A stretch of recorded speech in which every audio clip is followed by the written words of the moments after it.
Secure your tinfoil hats, buckle down tight, and hold on loosely as we soar over the rocky tops of the La Platas on a Rocky Mountain high.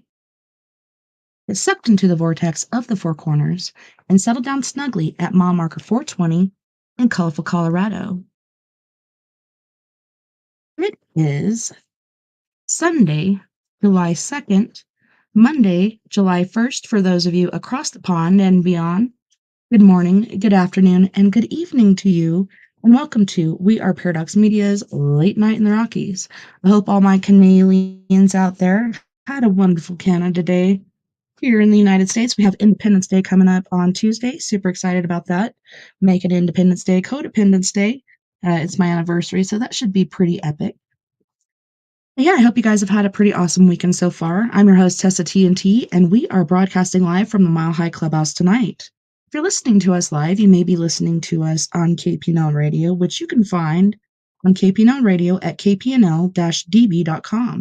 You may also find us on eTalk Radio, which you can find at etalk.tv/radio. If you want to listen to us in your free time, whether you're working it, or working out, please tune in to us under We Are Paradox Media at Spreaker, Twitter, Spotify, Apple Podcasts, Google Podcasts, iTunes, iHeartRadio, Facebook, CastBox, Tumblr, SoundCloud, TuneIn Radio, Deezer, Podcast Addict, Podcast Chaser, and Podvine. We are also live tonight on YouTube as well as Facebook and Twitch. If you don't mind, please mosey on over to our YouTube channel, We Are Paradox Media.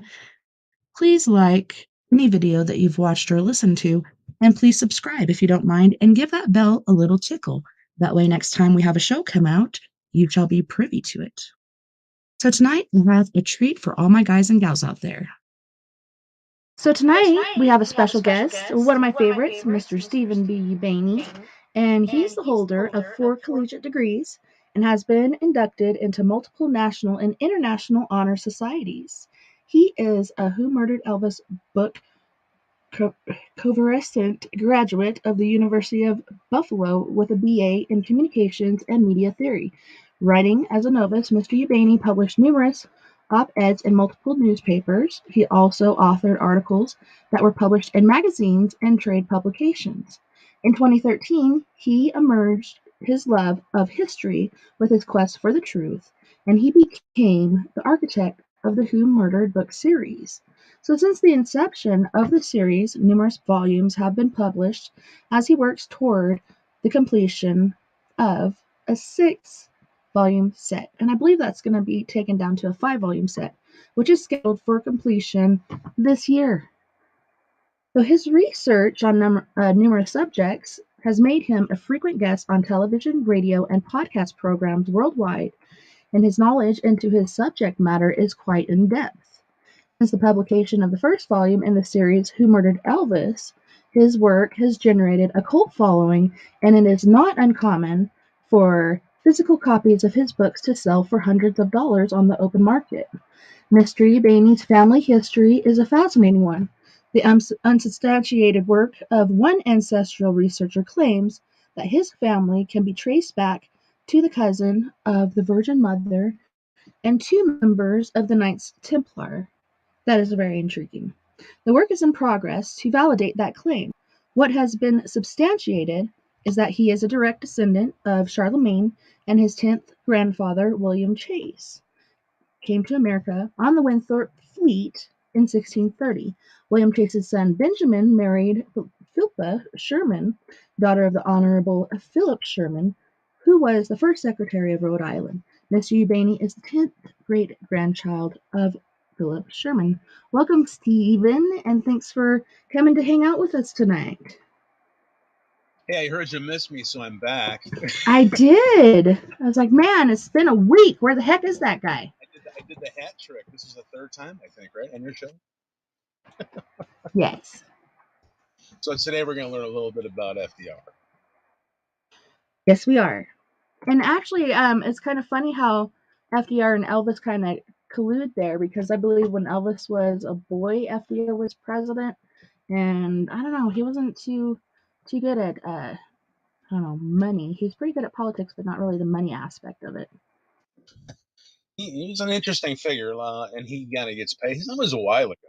I mean, we're going back 80 years, so there's a lot covered in dust about FDR. So um, that's why some people, it's a while ago. So some people are like, "What are you writing about FDR for? It was so long ago." I just thought it was a fascinating subject, and I don't think there's any greater evidence that anyone was murdered than FDR, especially when you look back after decades and decades. So, yeah, he was a great president, a great war president.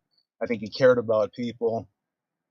Of course, with all the good that's said about any human being, you can say a few things that are not so great. He, FDR he liked the communist ideology, and when I say that, I have to put an asterisk next to that because we didn't know communism. They didn't know communism as we know it today. It was pushed as this cradle to grave society where everyone was cared for, and it had nothing to do with evil empires and nothing like that. So back then, to them, communism was this new great thing that you could escape the rise and fall of capitalism and the capitalist markets. Because you have to remember, the Roaring Twenties crashed, and they blame capitalism for the crash. So now here comes FDR in the next few years, and he's embracing communism. So communism won't crash. So Yeah, no, it's kind of funny. Like when he was introduced to it, didn't they like have this whole setup to just make everything look beautiful and lovely and everything's perfect? And then behind the scenes, it was actually quite ugly. yeah, the Soviet Union they were very sharp. They're smart people. They extended invitations to people in academia, people in the news media, people in Hollywood, and other dignitaries and people of influence to come to the Soviet Union and take a look around at this new marvel that is sweeping the world called communism. And what they showed them was a quote unquote Potemkin village, which basically means a cardboard village that doesn't function. It's basically Main Street USA in Disney World. Right? you know, it's painted up. It looks great. Everybody looks happy, but it it was just it was imitation. It was world.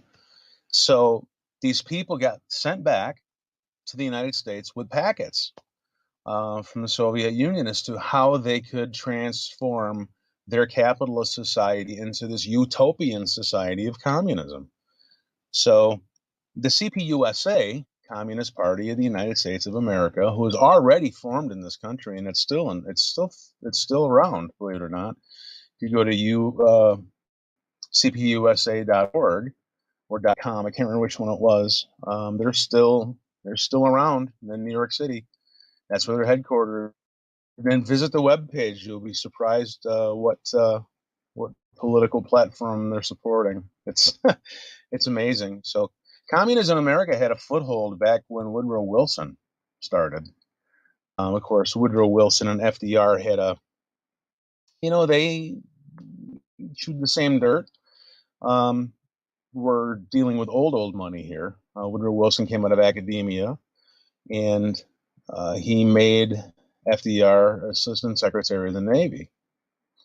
So FDR got his start under Woodrow Wilson, who Woodrow Wilson did not like the Constitution as it was written. He did not like the three branches of government. He liked oh boy, I'm trying to think. Come on, Steve, think about it. Well, I'm trying to think of what form of government that he liked, where the judicial and the legislative branches were combined. The parliamentary system. There. Yes. So he was not a real fan of the Constitution, and I think some of that he felt that it could have been improved, and I think it's some of that bled over into FDR, which idealized this new fascinating ideology called communism. And it doesn't mean he was a bad guy. I just think that it was a new thing, and nobody really knew what it was. But Yeah, it I think sounded a lot of sounded people, even like not even in politics, but in Hollywood, were a bit misdirected. I just read, I believe it was last weekend after the show that I did with you, I did Storytime with Me, and I believe Lucille Ball and her old man came up. on the radar there as far as having communist meetings or whatnot in her home. Supposedly she was not there for it, but it is on record, and they have so many records of so many different people that have been a part of it. It's kind of insane. They definitely had a foothold in this country, and it's really incredible when you think about, the CPUSA has been around since 1919, and they had operatives who felt that they were doing the right thing for America. So um, one of them was, pardon me, was Colonel Edwin Mandel House, who was the close ally to Woodrow Wilson. So Woodrow Wilson is being buddied up with this person who later on they determined was writing communist literature and putting it in newspapers. So they were pretty influential, more so than we knew at the time. Of course, decades later, you go back and say, "Oh, wow, look at that!" But we didn't know that at that time. So um, there's a lot of people here, very influential in and around FDR, who are communists. And communist wasn't the big hot button term back then as it was today. They didn't know about evil empires or anything like that. It was, so you have to, like I said, when you say FDR was a communist, you have to kind of put a little asterisk next to that because of the time period in history. A lot of people were communists who had no idea what it really was going to blossom into. Yeah. So, also, who was very active in the CPUSA was a fellow who was in FDR's cabinet, who became very close to his wife there, Eleanor, was Harry Hopkins.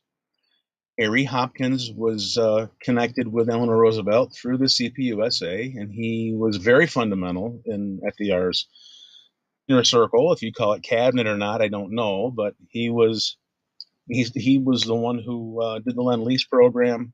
He did the New Deal for FDR. He was instrumental in bringing forth a lot of things that were coming out of the CPUSA at that time.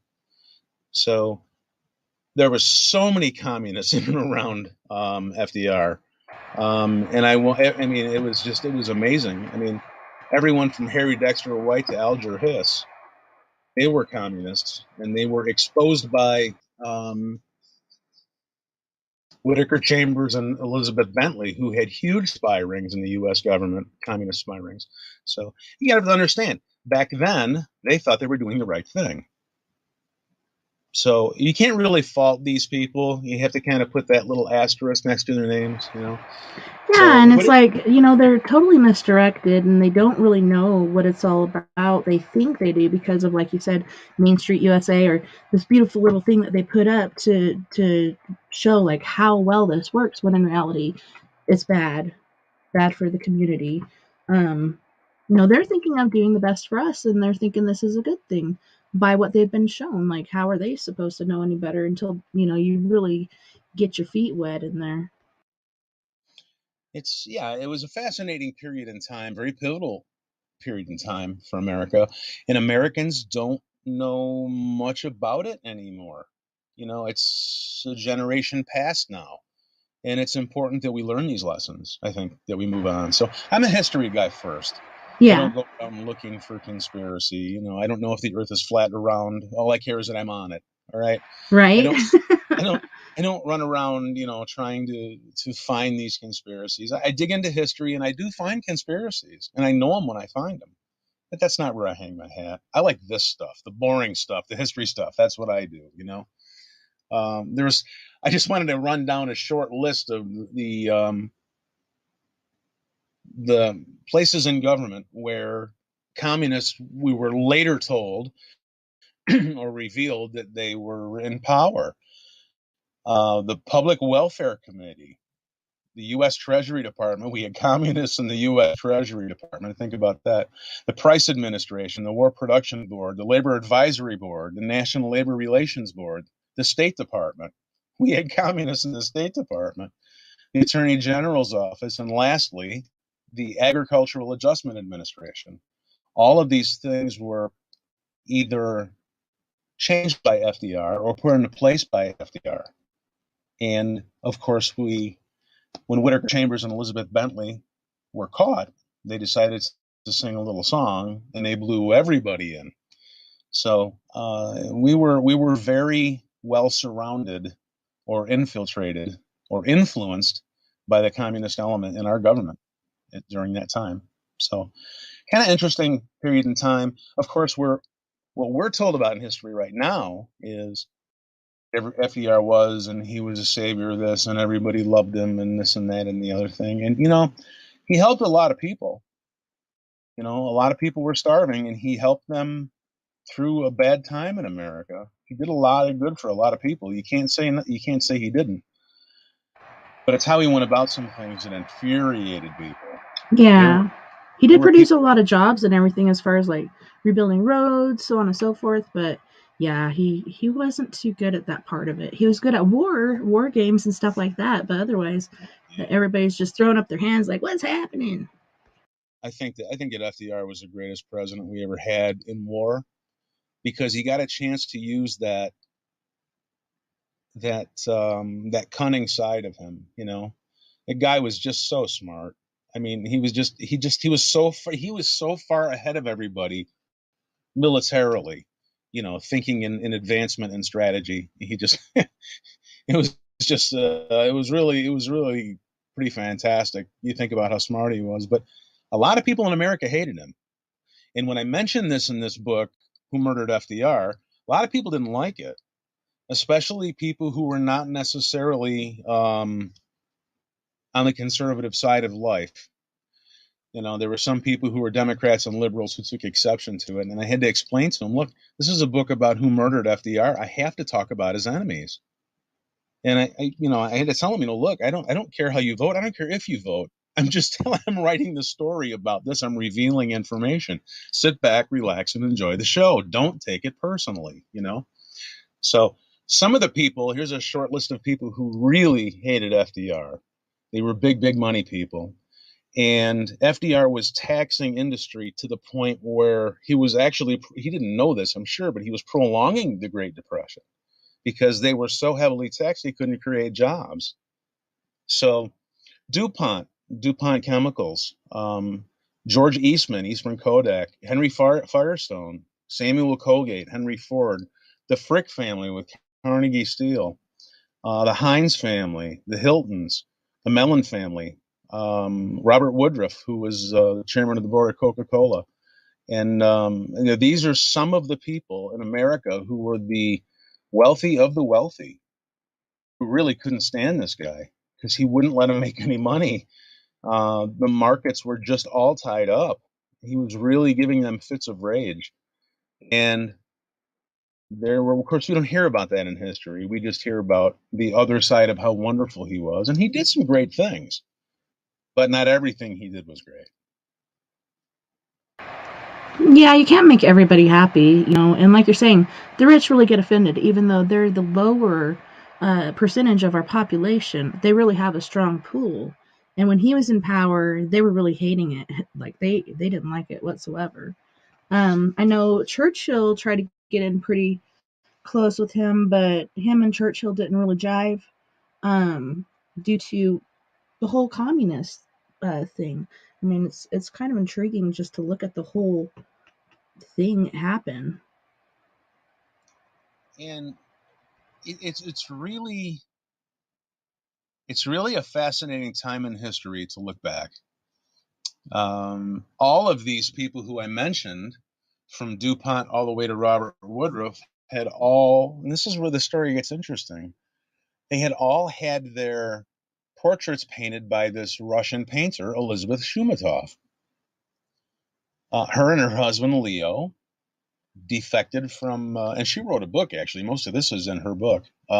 They defected from the USSR to come to America. And she was a fantastic portrait painter. And she was, as a matter of fact, FDR died right in front of her.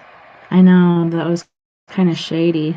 She It's had like, painted what's happening here? she had painted FDR's portrait earlier on in his presidency, and then she went. She was kind of like in the Garden Club, you know. She was painting all of these famous people's portraits, and you can look up her work. She's remarkably talented, you know. I mean, really, really fantastic. So she's in the presence of all these people who hate FDR. Well, did she And not like him too? Like, I kind of picked up like she didn't really care too much for him. I think I don't really remember how it's put in her book. I don't think she thought much of him at first, but I think she grew to like him.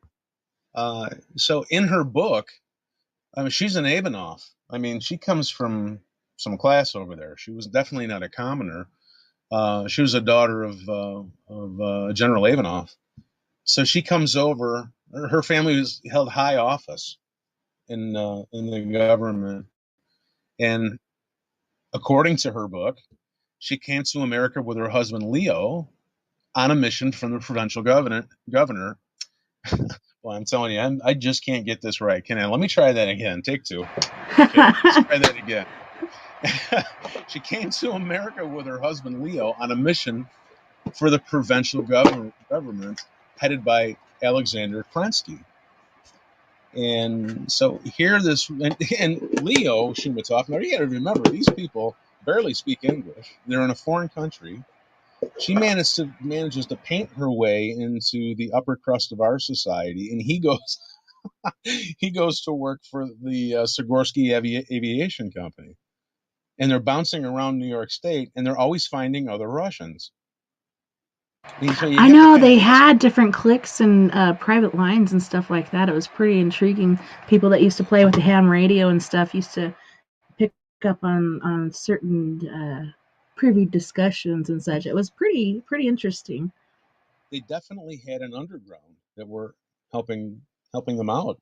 So because he knew nothing about, he was a business manager for the Sikorsky Aviation Corporation, and he knew nothing about aviation. So number one, how would you do that? Would you go to Russia and all of a sudden just start contacting other Americans in government, and then I don't think so. end up bouncing all around the USSR? Right? No, there's quite a network in place for these people. So uh, Jay in the chat room was wondering, have you read FDR, My Exploited Father-in-Law by Curtis B. Dahl? I have not read that one. He says you really should. Okay, let me write it down. I will. Yeah, let me get a pencil and write it down.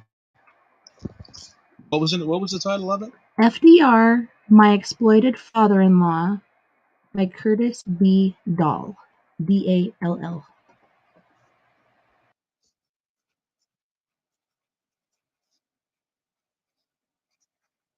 I will read it. I had to read. I can't even begin to tell you how much research went into this. I had to read and read and read and read and read and read, and you can't get them all. Right. That's one that slipped between my fingers. You can't get them all, even with the greatest of intentions. A book or two slips by. That one I didn't read, but I will.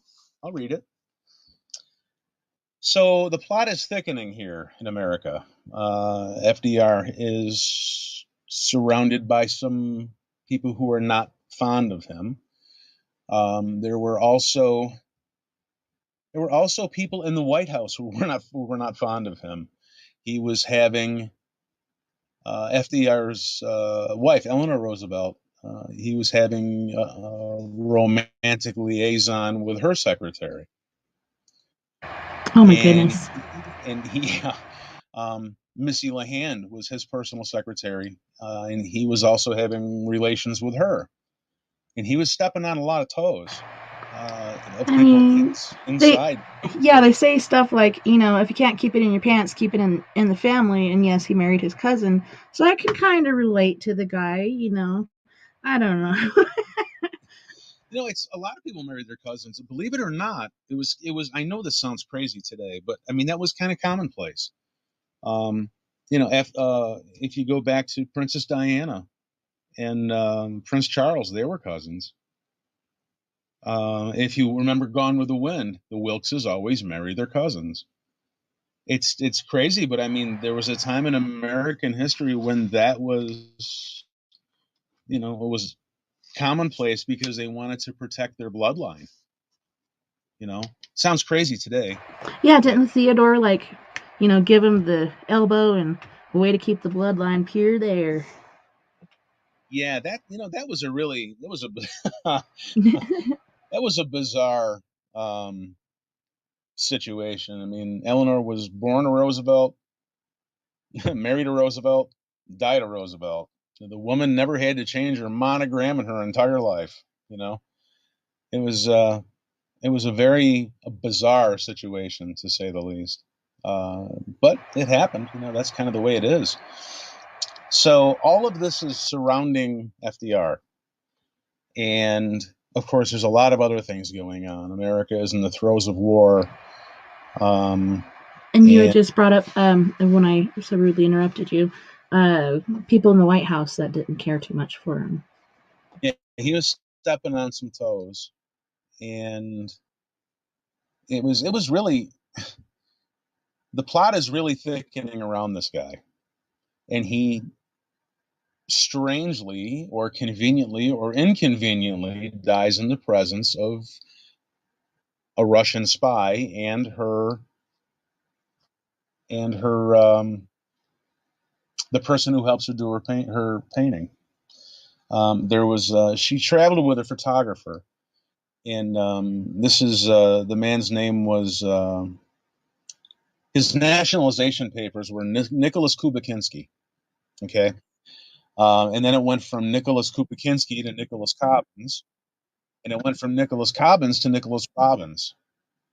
So here we have two people with FDR in the little White House in Warm Springs, Georgia, and there's Secret Service is just not anywhere to be found, and he's in there with with Elizabeth Shumatov, whose husband is on a quote unquote on a mission from the Russian government, and this other guy who is helping her going around the world or the country rather, in the presence of people who hate FDR, and he mysteriously dies in front of them. I mean, you can't make this up. How can again? Remember, this is the peak of the greatest war we've ever had. How is Secret Service letting these people through? I mean, it's impossible for them to check these people out when this guy's nationalization papers are Nicholas Kubakinski and he's going by an alias of Nicholas Robbins. There's no way they could have checked these people out. It's a very bizarre circumstance. Very bizarre indeed. So all of this is going on. We have all of these people in and around Roosevelt who are not necessarily fond of Roosevelt. And I would have to say that even Eleanor was a little miffed.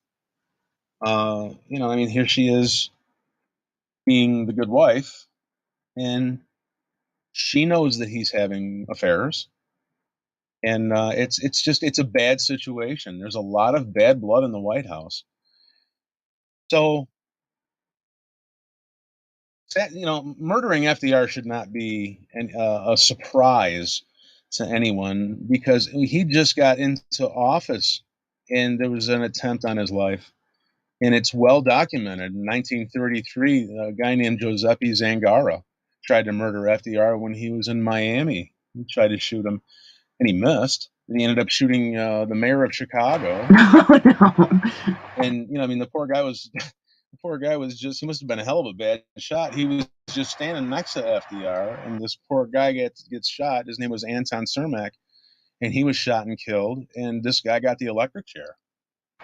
Oh, And wow. this is this is in the history books. Google it. Look it up. If you can trust Google to tell you the truth about anything anymore, but Right. look it up. It's out there. There were people who did not like this guy. So he gets elected. He makes some changes. He brings in the New Deal, and America's in trouble economically at the time.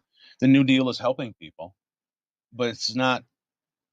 I mean, it's helping people get through. It's helping people survive because there were no social programs like we have today.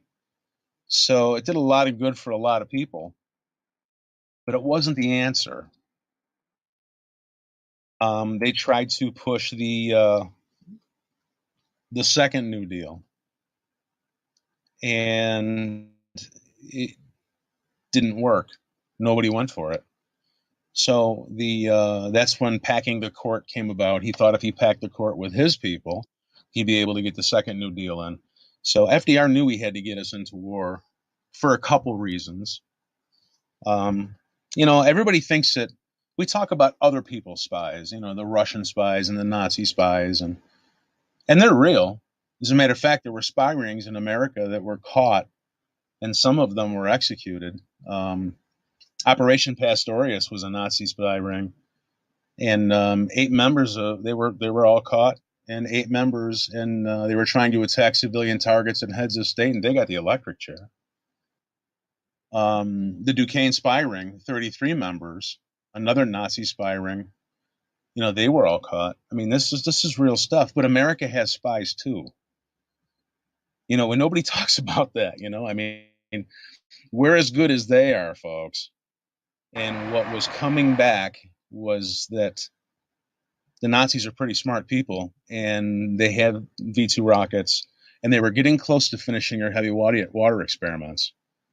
And if they were going to develop the bomb with their V2 rockets to take that bomb to the 4 corners of the world, they'd conquer the world.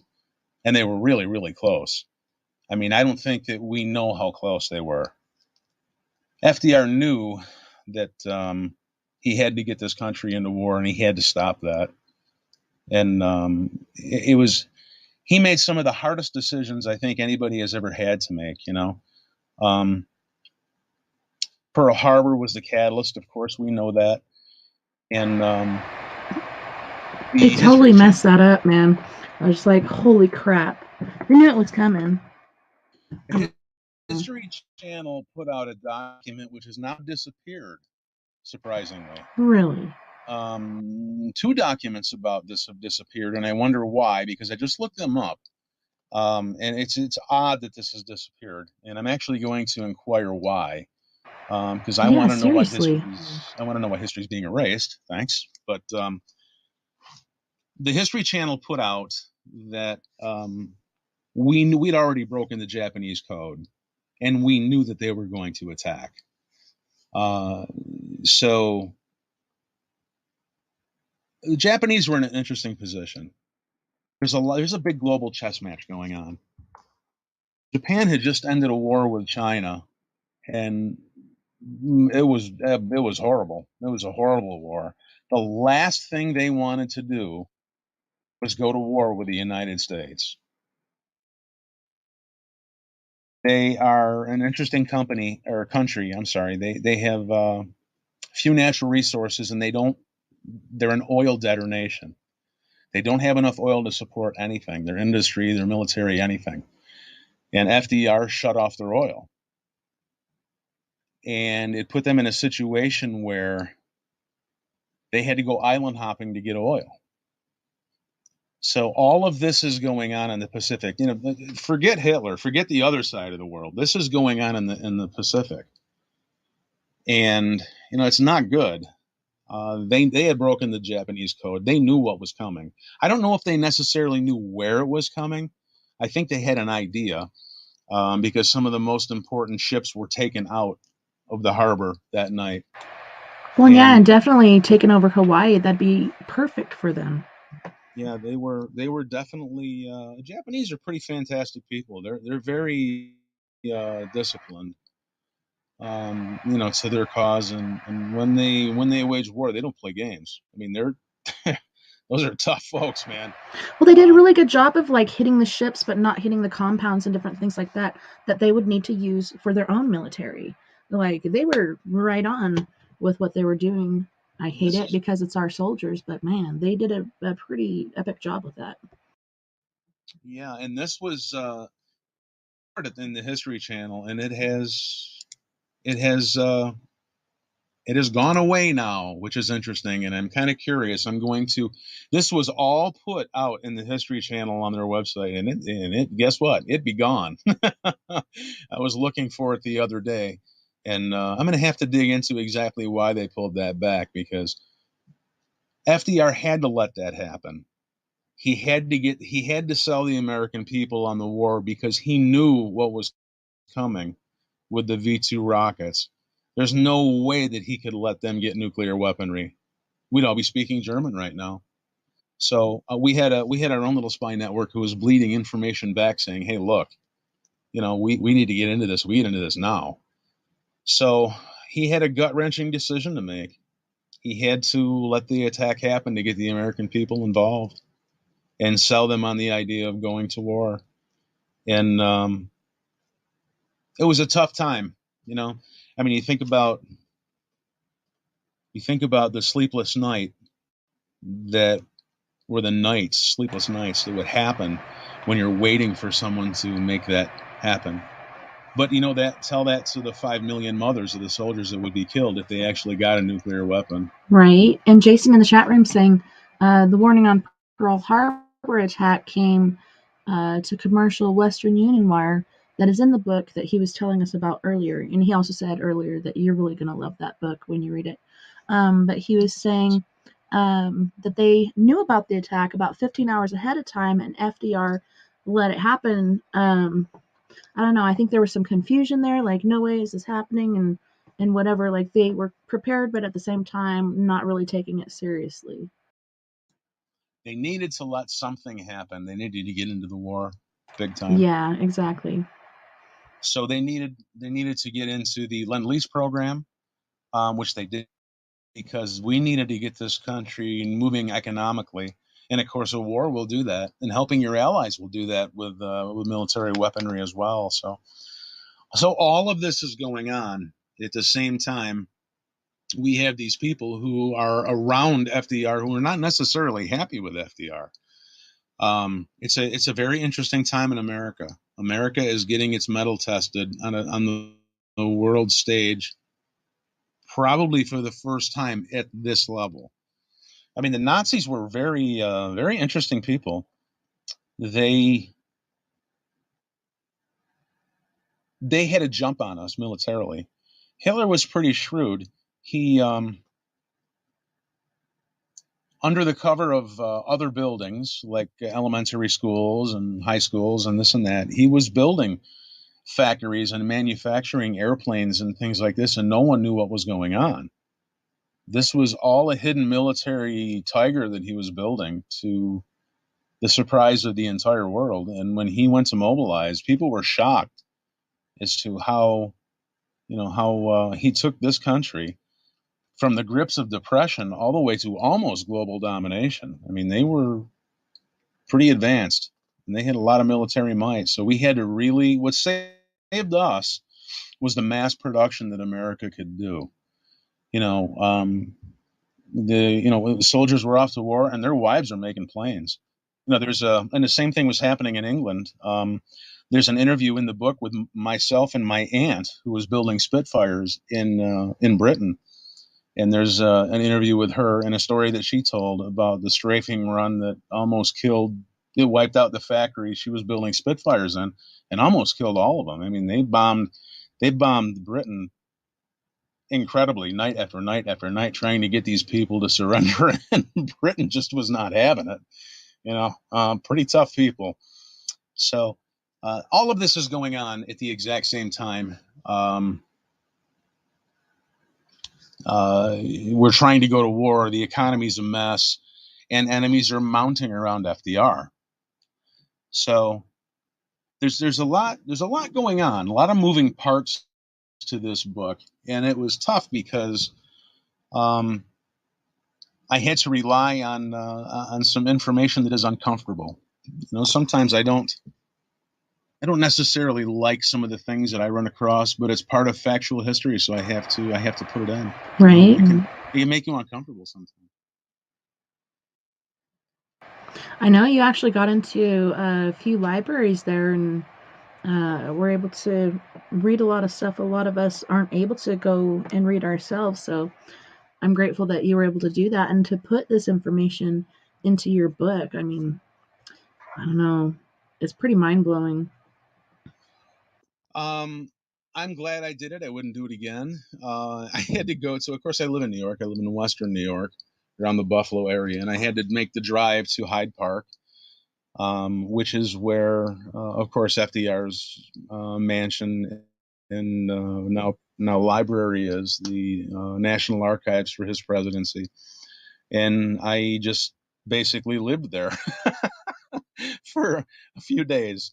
And I went through some documents that were really, I found fascinating. I mean, I'm holding in my hand documents that are marked top secret about World War II that, 80 years prior or 75 years prior, would have been,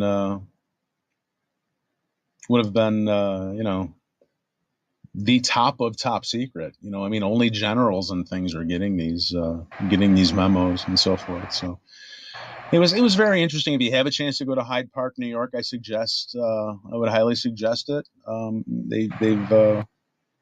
They went through the place. They just got a huge grant, 30-some million, to redo Oh, wow. everything. And you can go through this, it's period specific. So you can walk through the time periods of, you could go through, the museum. You're sitting at the kitchen table, and on the radio is one of his fireside chats. So it'll bring you back to that time period, and it'll walk you through the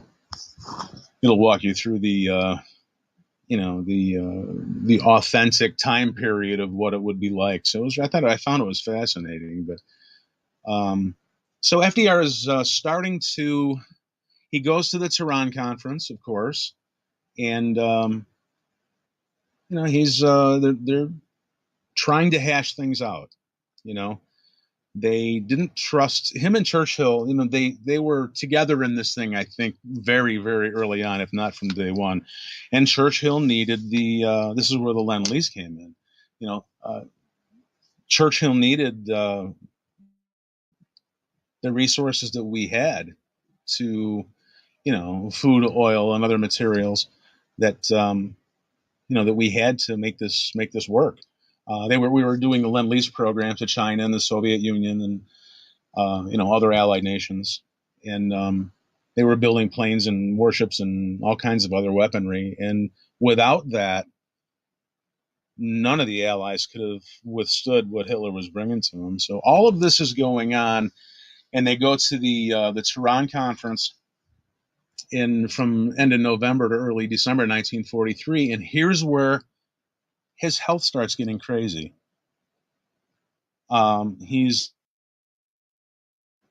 He had some great doctors. Of course, he was a Navy man, so Admiral Ross McIntyre was the head surgeon.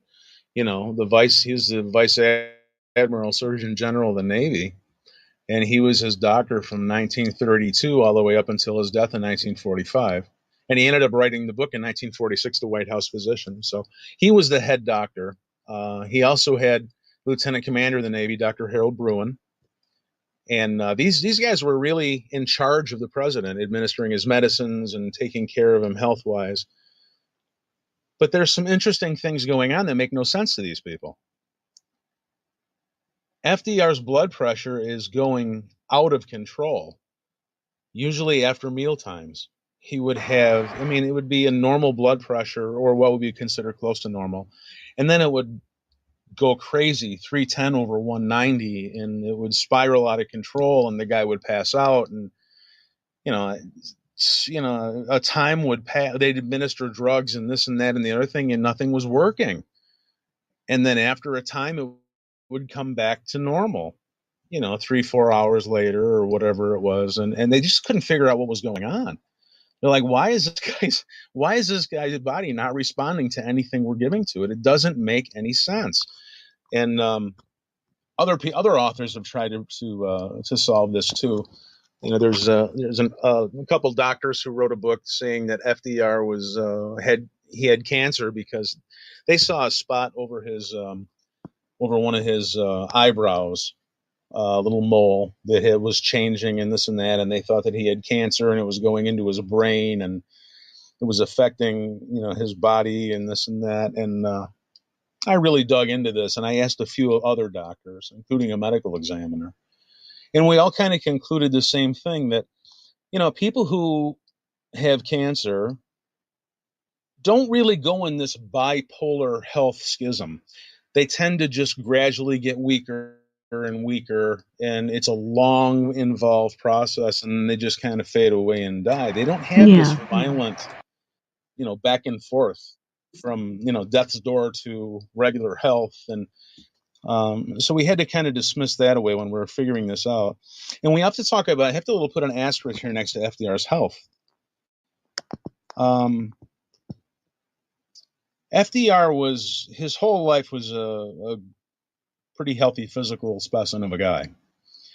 And, he ended up with, I guess it would consider it infantile paralysis or polio. I'm trying to think of what they would call it today. And when it comes to my mind, I think polio. Man, he worked so hard, and he did a really good job kind of covering that up. He didn't have the use of his arms or his legs for a while. And I don't know how they didn't put this guy in an iron lung, because I don't know how he survived it any other way, but he did. So what they did is they put bars over his bed, and he would force his arms to work little by little by little, and he worked out with his arms, and he managed to get his arms back to normal, and his legs never came back to normal. So what he would do early on in his career, this was even before he was president. I know I just bounced backwards in the story. I'm sorry. But oh no, I totally wanted to go over this stuff, because for me, like, that's what really inspired me about this president was the things that he overcame as far as his health, and how hard and determined he was to work through it, and the different things that he did do to make himself look strong and normal, when in reality he's got issues going on. The guy was suffering something terrible. But he was in pretty good shape for the shape that he was in. He would go walking, quote unquote walking, trying to get his legs to work.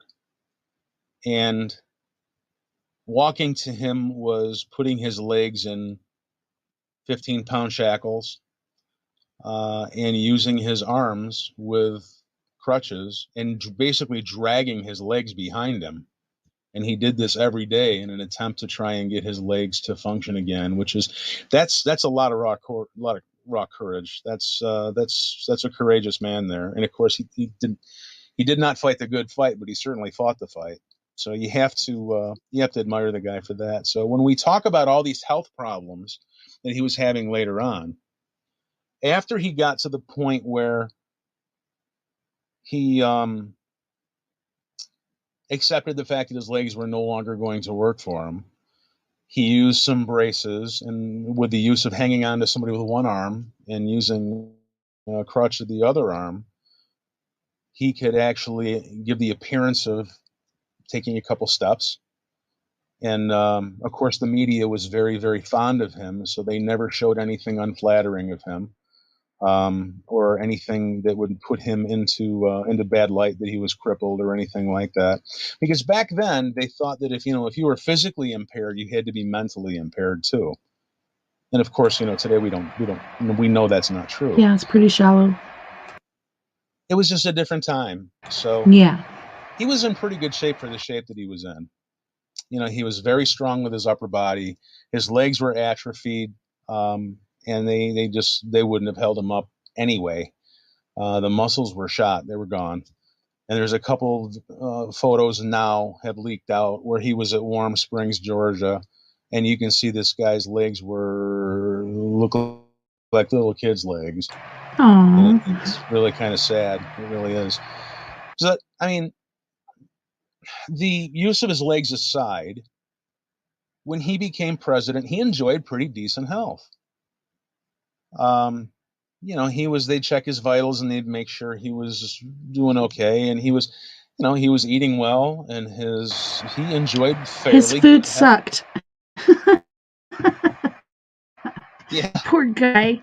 I'm like, man, all I want is a good savory meal. That's how I felt through COVID. Like, I can't taste or smell anything. I'm like, all I want is some good savory food. Nothing tastes good. Like, this poor guy didn't even have COVID, and he's got a shitty meal every meal of the day. And I think he would have probably begged for COVID, because he would beg not to have tasted right? it. So, poor guy. yeah. yeah, the big joke that we're talking about is the Henrietta Nesbitt was a White House cook, and she was friends. She was friends of Eleanor's. And in fact, they were neighbors. And he was one of FDR's. She was one of FDR's wife's dearest friends, and she ended up being the White House cook, and she was certainly unqualified much to do so. I mean, there are numerous accounts where I think the most vivid was Ernest Hemingway came to visit the White House, and he said the soup was like rainwater, Oh you know, no. and it was just terrible. And there were multiple letters going back and forth that I saw in the archives where she was getting, he was telling her, look, I don't want to eat this anymore. I mean, she was serving him things like 15 days in a row.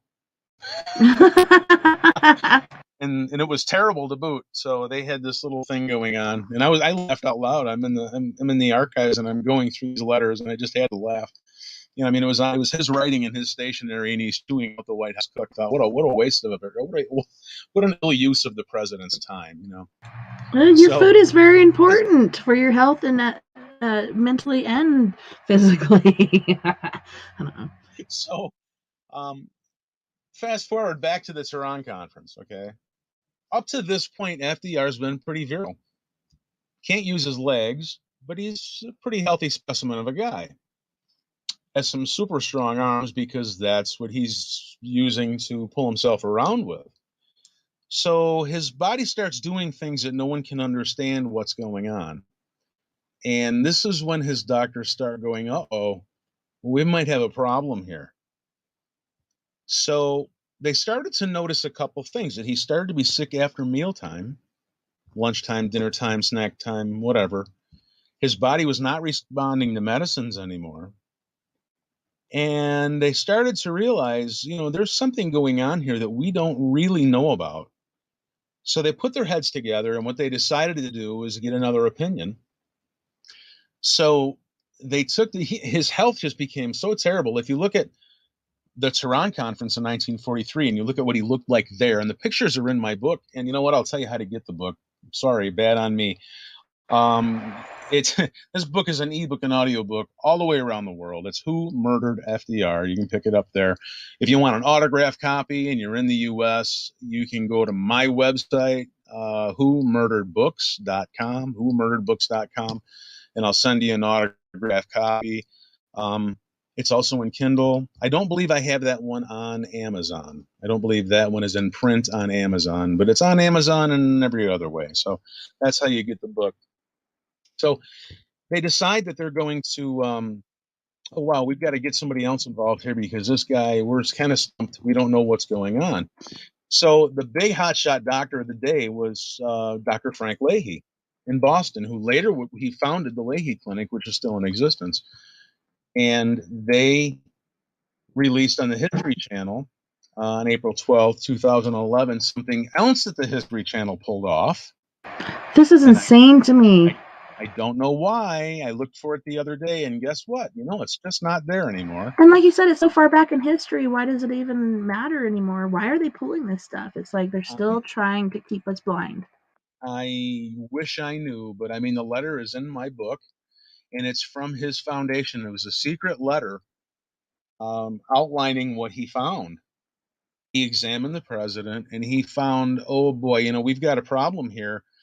He's not suffering from the advance of polio. He's suffering from a poisoning. Mm-hmm. This guy is being poisoned. And it all started to come. I mean, they were baffled. They were sending him for x-rays. They were sending him for a barrage of tests, trying to scramble to find anything. And typically the advance of polio, again, as I lay out in the book, is you'll have muscle and joint weakness. You'll have muscle pain. You'll get Fatigue. exhausted and Yeah. fatigue. Yeah, I mean, you might have shallow breathing and sleep apnea. You might become cold, and your muscles will atrophy. That's just the byproduct of what this is. These were not what this guy was experiencing. He was having problems with his cardiovascular system. He was having mental problems, gastrointestinal problems, problems with his nervous system. He was having tremors. He had all kinds of issues, skeletal problems. He was having problems with his bone marrow. He was starting to look gray. I think they officially call that pallor, paleness, gray in complexion. And he was having renal problems. He was having problems with his kidneys. None of that is the advance of polio. This is an entirely different thing. And I'm glad I put that in my book because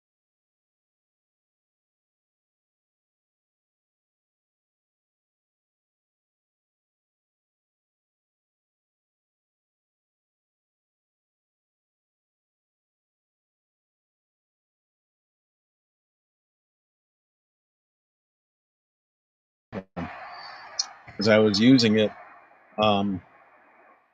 my book, and I was also using the information that I had gleaned from that for the book. So try and look for it. You might find it, but you know what? I don't think you're gonna. So It's insane. Man, our yeah. government, they're like a bad set of parents. Well, on that note, we do have to go to our music break. So on this break, we have Miss Mia Savage from Antidote for Savages with Your Skeleton. We have Fireline Kiss. He's an on-the-road truck driver. He travels around with his two dogs and makes some epic music. He's going to be singing Your Eyes. And then we have Cockroach from the UK singing I See You. You guys don't go anywhere. We'll be right back after this musical break.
You have to go it alone. Another awful ride. You have to go it alone.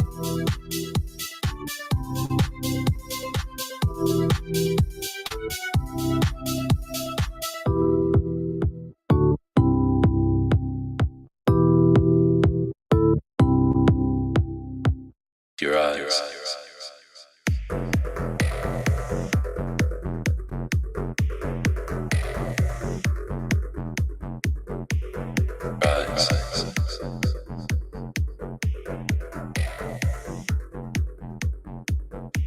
Your eyes.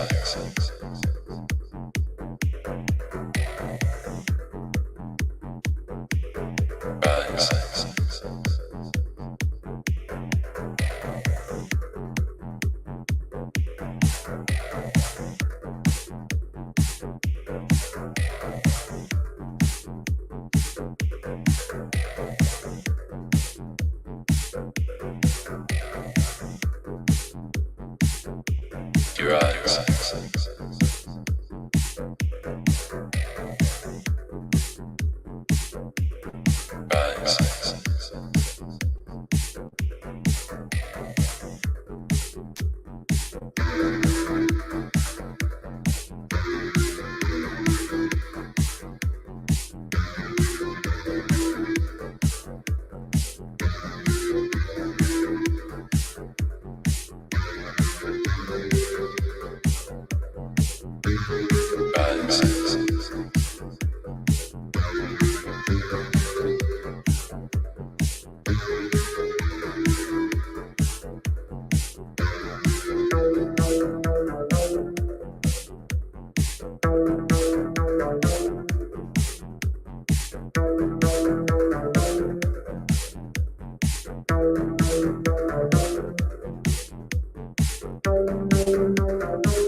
Your eyes.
Your eyes.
Your eyes.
Welcome back, and thank you so much for joining us this evening on We Are Paradox Media's Late Night in the Rockies. Tonight we are joined by author, investigator, and time consumer in epic libraries, Mr. Stephen B Ubaney. Welcome back, Steve, and thanks so much for joining us tonight and educating us about FDR and what exactly was happening during those times. A lot of people are unaware of certain things that happened and certain things that were going on at that time, but it's pretty intriguing.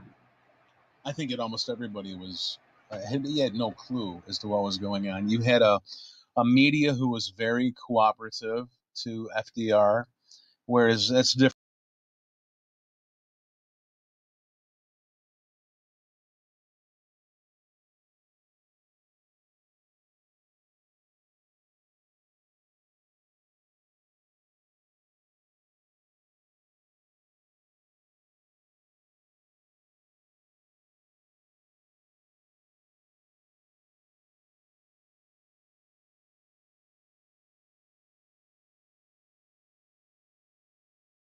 Everyone was cooperating for the American cause. But now, as I said, decades and decades later, we have declassified documents and we have deathbed confessions, and it's fascinating to come back and revisit this. So, when last we spoke, the Tehran conference was going on. FDR is starting to have some health problems. Dr. Leahy gets involved and he gives a litany of information about what's really going on, the summation of him being the president's symptoms.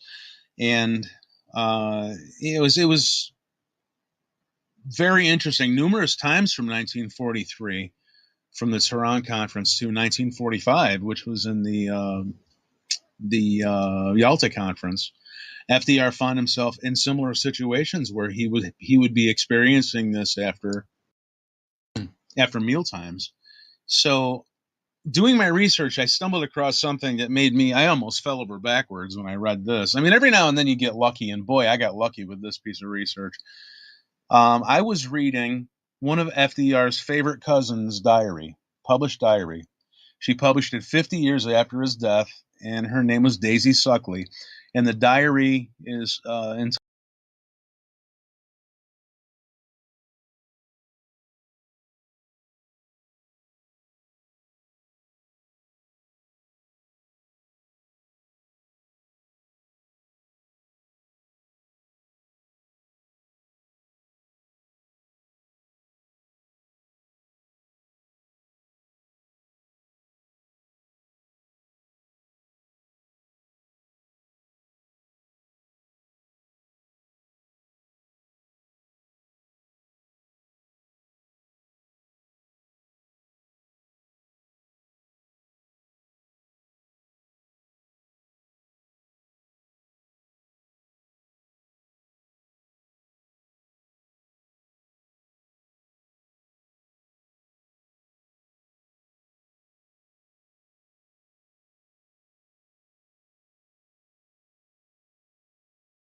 of the limousine. There was at least 3 shots from the front, at least, and of course that doesn't fit this narrative. Yeah, not only the president was struck, but the driver of the car was also struck by these bullets from the front. Yeah, I spoke to a woman named Donna Beck, and she was in Parkland when all of this happened. She was a nurse in Parkland, and she was working on Connally. And we, JFK, about the only thing we can agree upon is that the guy was killed with a gunshot to the head. All right. No one can agree on anything else. Okay. And I know I'm segueing back out, but I'll come back to FDR. So no worries. We got plenty of time.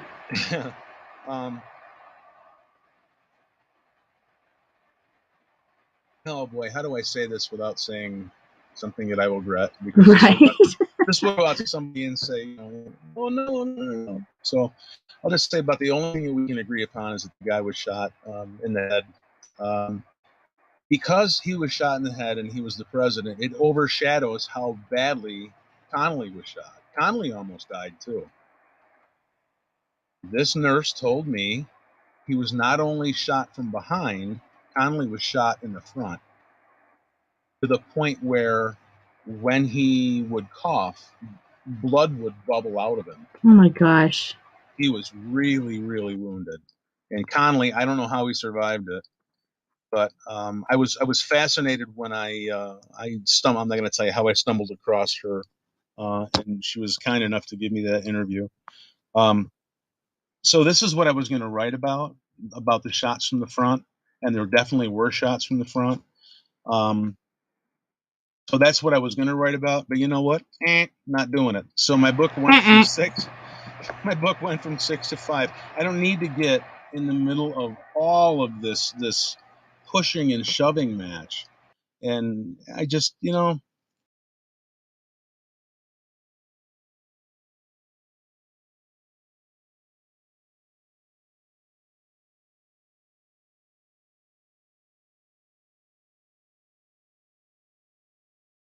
right?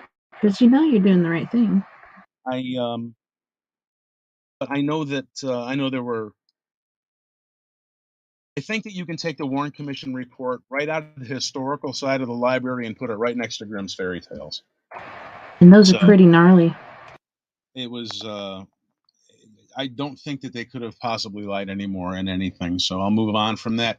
FDR is kind of a different thing. A lot of people didn't know the reason why there was not much of a cover up is because no one knew that this guy was murdered, because what he was murdered with was a substance that America didn't know was poisonous. See, we're used to thinking of, in this day and age, we're used to thinking of America being the be all and end all of, of medical knowledge and wit and wisdom, and we know everything there is to know. Not so in 1940, 1945. Not so. I mean, those countries in Europe, or some of them are almost 2,000 years old, they had a big jump in medical knowledge as to what we knew, especially back then. So this substance that was poisoning him was already outlawed in the Eastern Bloc. They already knew about this, and it was already outlawed. It was 1922 when they outlawed this, and I'm not going to give it away. That's what the book is for. Mm-hmm. I could sit here and tell everybody who murdered them and how they did it and this and that, but you know what? I want you to read the history because it matters. It matters. History matters. And it's so interesting, the different things that come up, like we never knew, because you did all that freaking digging. Yeah. You know what? I'm never going to do it again. I'll do one more book. I've had it with this. And that's a wrap. Yeah. Yep. And I had the JFK book written too. And I'm not gonna. What? That's it. Seriously? Yeah, you had the cover and everything out there. When you send me that package with Diana, I keep wanting to say Marilyn, but Diana and Elvis and FDR, and then the anniversary book I already had because you had sent that to me. But I was like, where's the JFK book? Because on your site, I've seen pictures of it. So I was just like, maybe that's the next one he'll send me for the next show or whatever. But yeah, man, you put all that work into that, so many freaking hours. And you're not going to put it out because it's not worth it as far as stress and such. And it ain't there anymore. It's gone off my site. You know, I'm Oh, not. I'm just wow. not. I'm not going to put my nose in that trough, and it is a trough, by the way. Yeah. So FDR's got a problem going on. There's someone who's in his White House who's traveling back and forth to the European bloc who suddenly knows about, hey, wait a minute, nobody in America knows about this substance. We can poison this guy and nobody will know about it. Oh, yeah. Didn't he end up moving out of the White House? Absolutely. Oh, I'm not going to man. give the name away, though. Let's not do that. No. Well, I'm yeah. not good with names, so you're lucky. The fellow who was behind the whole thing absolutely, suddenly and strangely moved out of the White House.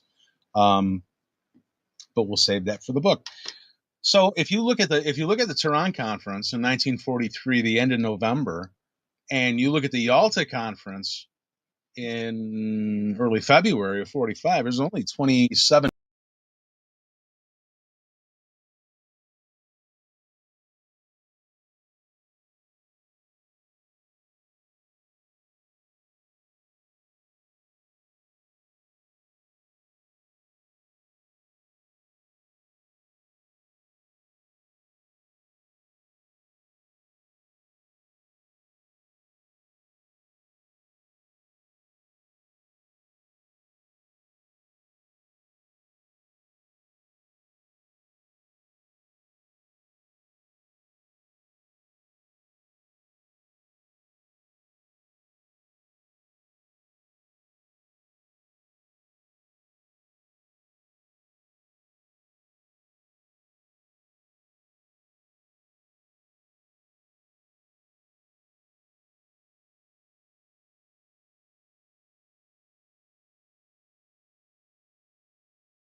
Somebody else had written that. I don't.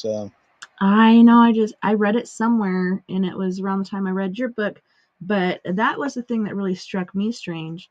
Not only did FDR start to turn black, but then Elvis did as well. Like, to me, that really blew my mind. I'm like, there's some sort of substance that they're not picking up on that both these guys were inoculated with, basically. Yeah, I know that Elvis was definitely blue black in his face when he was he was discovered. Of course, he was face down. So I mean, all the corpuscles and things in his face had certainly, through livor mortis, certainly could have taken on that purplish hue. And we can't give away Elvis's cause of death either, but that'll explain the coloring. So we get back to FDR. This is a very interesting time in history, the biggest war we'd ever seen, and I hope we never see anything like this again. And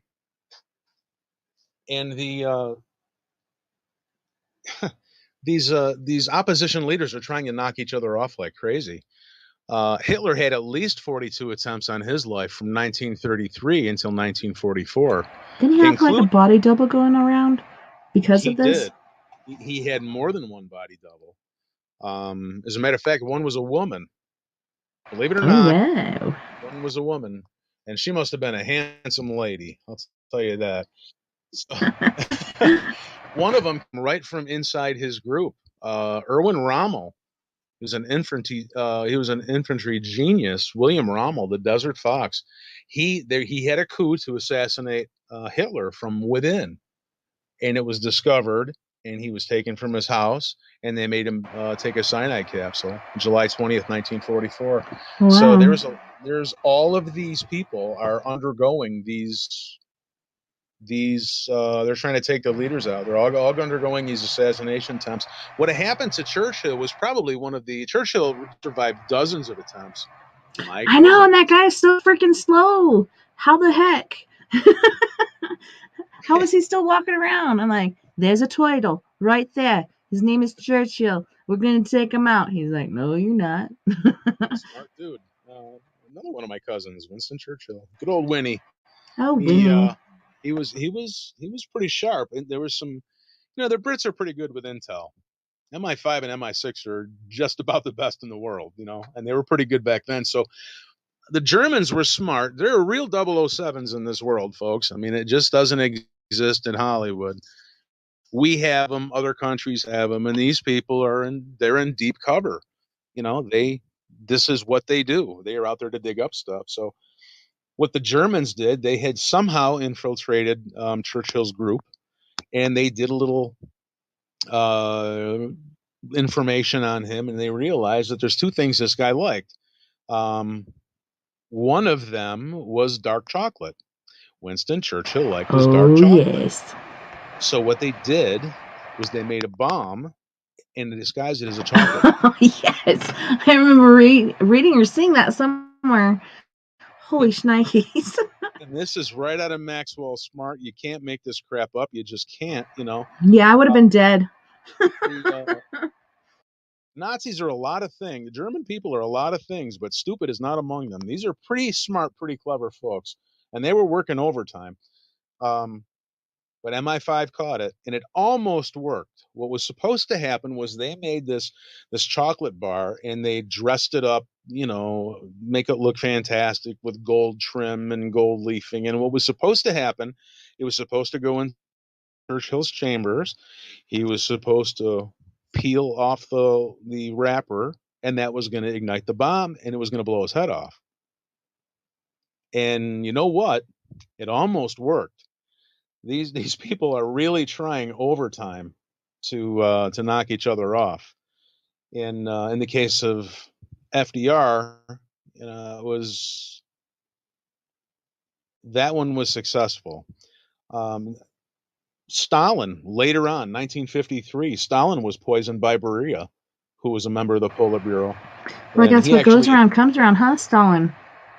he actually, oh yeah, Stalin was probably one of the biggest egomaniacs, one of the biggest megalomaniacs Didn't in he history. poison his own wife? He's like, I don't trust you. You have to go.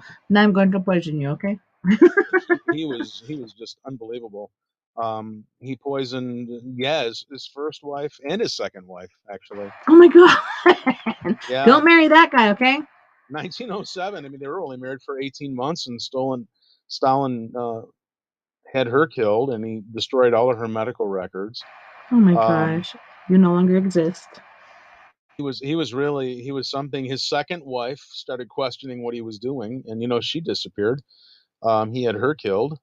It was just unbelievable. He even had his doctor killed. His doctor would give him massages every day, and he was starting to give massages and give medical administration to other people in the Politburo and he thought that he knew too much, so he had him killed. Oh my God. To say nothing of the Great Purge, where they had show trials and he just blatantly murdered, an eighth of the entire country. I mean, this guy was, when it comes to being a megalomaniac and a lunatic, I mean, one must really stand in awe of Joseph Stalin. Yes, indeed. I mean, As this guy, FDR did. yeah, he was one of the first members of the Politburo. And what he did is he would somehow pit one against the other and let them knock each other off until he finally took out the last one, and then he ran the country. I mean, it was just unbelievable. And Stalin, Churchill, and Roosevelt, they were allies. But they both knew that Stalin was a temporary ally. Mm-hmm. They knew that the big question I'm always asked is, well, why would anybody be interested in knocking off FDR? Because he was so cooperative with Churchill, and he was so cooperative with Stalin, and this and that and the other thing. And here's why: FDR at the end of the war, he wanted to start the four policemen of the globe: the United States, China, um, Soviet Union, and Great Britain. These people didn't want to split the world with FDR. They wanted to rule the world. They were not going to play nicely with these people. So there were people behind the scenes who wanted FDR out of the way. He actually stood. He stood in the way of the land grab of the post-war world. So there's a lot of motive going on here. Actually, Operation Long Jump was something that Hitler planned to assassinate the Allied leaders, Churchill, FDR, and Stalin, Wow. at the Tehran conference. These guys were going after each other like crazy, and the Nazis were pretty good at it. You know, they got caught a couple of times, but think about the times they didn't get caught, and think about who they probably took out. They were pretty sharp people. So poisonings throughout history, you know, it sounds far out today. You know, oh, yeah, you were poisoned and this and that and the other thing. Um, Poisoning has been used as a legitimate weapon since around, I don't know, 330 BC. Everybody from Rasputin to the Apostle John in the Bible were poisoned. And it reached about the Italian Renaissance in the 14th century is when poisonings really reached their peak as far as being a weapon, a militarized weapon. Even today, food tasters are used. Hitler They've was been using, around for thousands of years. I think that might be the longest running job, really. yeah, Food testers. Hitler was using food testers. Matter of fact, I just read an article that the oldest living food tester for Adolf Hitler finally died. She was in her 90s. Oh, wow. I mean, this is heavy duty things. They would use military prisoners. She was They would lucky at use Russian roulette. no kid. They would use military prisoners. They would use um, monkeys. Oh, They had monkeys. wow. Our systems are similar Mm-hmm. in some ways. They would use monkeys. They'd use military prisoners. Sometimes they would use dogs to see what happened to them. And I mean, it became such an issue that today we have the Presidential Food Safety Team. Uh, you know, I mean, there's so many people. There's so many people who have been poisoned throughout history. Turkey's eighth president was poisoned from a glass of lemonade at the Bulgarian embassy in 1993. This is severe stuff. So the food safety team, what they're tasked with is setting up a food safety zone for the president, the dignitaries, and the president's family within the White House. Don't send cupcakes to the president, regardless of who the president is. It doesn't matter. Yeah. He ain't getting your cupcakes, folks. They're going in the garbage. Everything, all of the food that is made for the president is closely guarded and overseen by the president, people who guard the president, as well as Secret Service members. And it's very interesting. They watch where the food is made. They oversee everything, and they do this because it is such a problem. Even the air in the White House is filtered. It's a bizarre thing, and all of these people who they use food testers when they go outside of that zone. I know Reagan, Bush the elder, Clinton, Bush the you know baby Bush, you know George W. used that George W. responsibly. I'm sure it just goes on and on and on. I'm sure it happened to Trump too. I happen to know somebody who said there was some assassination attempts on Trump that nobody talked about either. Yeah. I don't think he And wants anybody to know. there's Everyone loves me. there's some stuff going on, and you know what? They all have attempts. They all have attempts, but I'm not going to get into that. But and if you look at things from a different point of view, we're all being poisoned with GMOs and fluoride, and Wood I mean, chips. The food that we food eat. additives. Yeah, the food we eat here in the United States is outlawed in most other countries. It's pretty insane what we put in our bodies, and we think we're eating healthy. Yeah, it's definitely something else. If you take a look at Roman Emperor Claudius, Mark Antony, Napoleon, Cleopatra, Henry VIII, Lincoln, all of these people had attempts on their life with poisoning. So this is not tinfoil hat talk. This is real talk. These things happened. You know, it's hard to. Queen Elizabeth is another one. You know, it's really I can't it's a believe that it's woman is still alive. I'm like, seriously, is she a fembot? guess is as good as mine. I know there's at least about one body double at play there.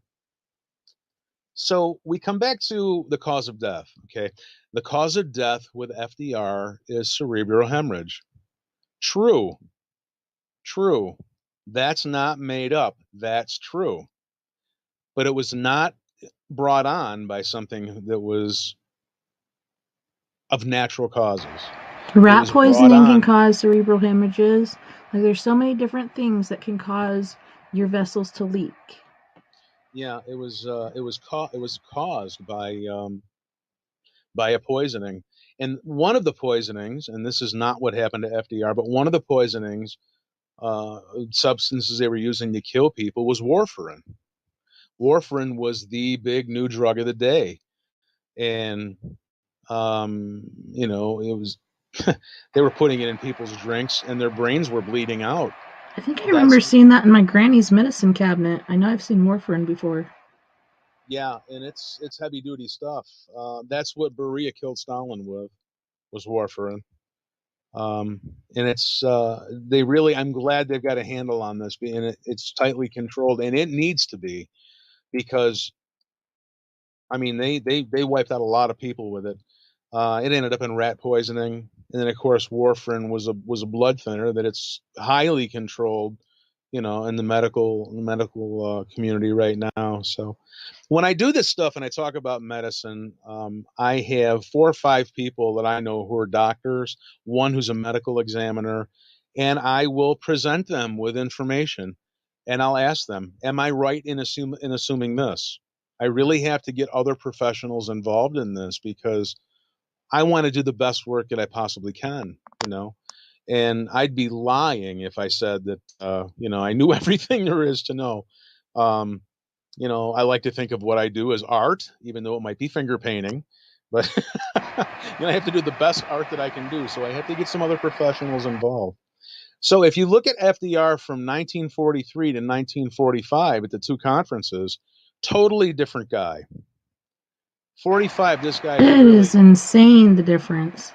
the pictures are all in my book. He's definitely suffering from an affliction.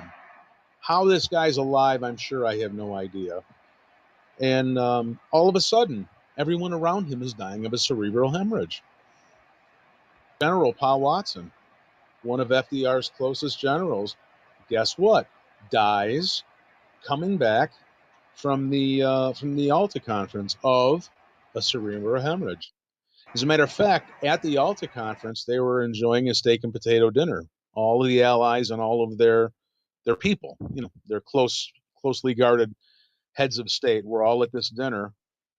From America, FDR was there. Harry Hopkins was there. FDR started to turn pale. He almost turned green. He started to vomit. He started sweating, and Harry Hopkins had to get him out of the room. Someone tried to poison him at Yalta, and no one talks about this. This is the other side of history. This, like I said, this is not tinfoil hat conspiracy talk, folks. This is real talk. This happened. So all of these people in and around FDR start to suffer poisoning, and it's really bizarre when you stop to think about this can happen. Why is no one screening these people? I mean, how can you have Russian spies around the president in the close proximity to the president when he dies? How is this possible? That could never happen today. Never. It's impossible. We've learned so many things. Yeah, there's people that like break in and try to get onto the lawn and do other random things like that. But yeah, it's very close knit, closed down. Even in pickups and everything, I don't know. Things are insanely, very much protected for reasons. There's crazy people out there. There's people that want you dead all the freaking time, especially when you're in politics. I'm not surprised Sorry, about the whole Trump thing. my mic was malfunctioning there for Oh, a no minute. worries. Yeah, you got quiet. I was like, wow, he's waiting for me to say something. I'm back. He's back. So with all of my books, what I do is I gather all of the suspects and I put them in a group and I screen them through the elements of a crime: motive, means, and opportunity.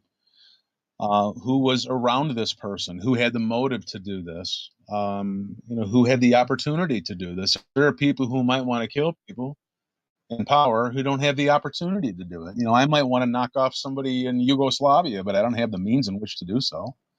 So I screen them through motive, means, and opportunity. And, in the end, the person is left who the evidence points to. So it's very, very interesting stuff. Other mysterious poisonings that happened other than Major General Watson. I already spoke about what happened at the Alta Conference to FDR. Personal secretary Marvin McIntyre, no relation to his doctor, Ross McIntyre. He died of a cerebral hemorrhage right about the same time that FDR started to have odd symptoms. And he died of a cerebral hemorrhage with the same symptoms that FDR was having. Yeah, that makes me wonder, where was he sitting at the dinner table, and why exactly would they go after him? I don't think that, well, I'm going to regret saying this, but as good as Churchill was in war, FDR's country was a lot more powerful. We had more resources. Churchill, like Japan, they were limited as to the resources that they had. This is why we did the Lend-Lease program, because we had resources and resources and resources, and we had mass production facilities in mass that those countries didn't have. So they wanted to get FDR out of the way, because behind him was a new vice president that they thought wasn't very bright. They didn't think that Truman was very bright at all. I don't know. I think he was just very quiet. Exactly. And if they underestimated Harry Truman, I think they missed their guess. Yeah, I think they really messed up there. So they wanted FDR out of the way because FDR was supporting the war effort for Churchill. Getting Churchill out of the way didn't really accomplish much. But it was America's military might and their resources and their manufacturing, their mass industrial manufacturing. That was the biggest threat. So taking Churchill out really wouldn't, it's kind of like killing the tail. You're not killing the head there. Yeah, and you don't want the queen after you. Like, I don't know. Leave the guy alone. Really. He's a connoisseur of brandy and politics. He's really not a danger. Like, he wanted to be more active, like the president and other people, but he just wasn't. I don't know. He didn't have that affect like FDR did and other people. I think he was very jealous of Stalin and the way that FDR looked up to him and kind of felt like the kid left out. But not saying he wasn't a big person, but I think, he kind of had his feelers hurt and he just was not that type. He did not fit into that sort of realm. A lot of people suspected that Stalin killed FDR. Yeah. A lot of people suspected that. I ran across that numerous times. So the book will spell it out. I'm not going to tell you who actually did the deed. I want you to read it and learn the history. It's very interesting, though, as the war ended, Churchill gets bounced out of power. And that was due in large part by a force inside Britain was being controlled by some other people. So FDR and Churchill got along okay. FDR and Stalin got along okay. I think that FDR and Churchill got along better, but at the end of the war, Britain basically got nothing. Yeah, as time passed, they kind of grew apart, and that's where I was talking about how we had that like kid left out on the playground sort of thing going on. At first, they were really close, but towards the end, he was just like, "What the heck? Like, why am I not close with him like I was before?" I don't know. A lot of things would changed over time between the two of them. It was the war to end all wars. As a matter of fact, Stalin came out and accused the Churchill gang of taking out FDR. It's a very interesting situation where he dies at Warm Springs, Georgia, and I lay it out pretty well in this book. It was 69 hours, death to grave. They could not. There was no autopsy. They could not get this guy in the ground fast enough. No, and Eleanor would have been the one to order an autopsy, right? And she didn't need an autopsy. Yeah, you know what's interesting about Eleanor? She's a fascinating lady. There was no autopsy. It is rumored that the corpse turned colors. I don't know that. I couldn't verify that. I didn't put that in there. It's possible. I don't know. That's crazy. I'm trying to figure out where I read that because I'm like, man, I thought I read it in your book, but obviously not. All dead bodies eventually change color, but if he turned black or not, I don't know. That's one that's beyond me. But Dr. Paulin was called to the site where he died, and he's a physician out of Atlanta who's summoned there, and he concurred with the other doctors at his bedside that he had suffered indeed a cerebral hemorrhage. It was the cause of death was correct, folks, but it was not brought on by a natural circumstance. It was it was everything you have result and cause. Okay, you have the result, which is the cerebral hemorrhage. The cause of it could be anything, and this is what they're not telling you. Why? Because they're not hiding anything from you. They didn't know.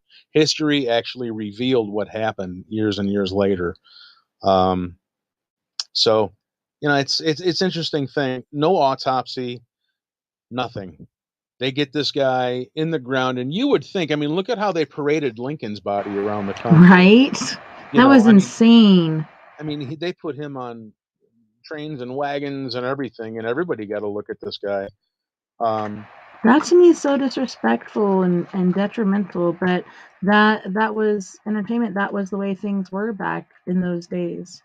You really didn't have TV shows and other things to watch. Let's go gaze at the president's dead body.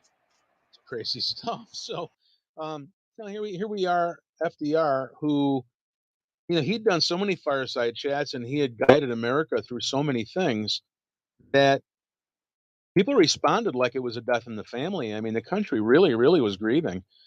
And 69 hours, which is an incredibly fast speed from death to grave. They couldn't get him in the ground fast enough. I know. And I think that they knew something was going on. I think that they had suspected it. I don't think that they had any idea what was going on at the time, and they certainly aren't going to tell you now.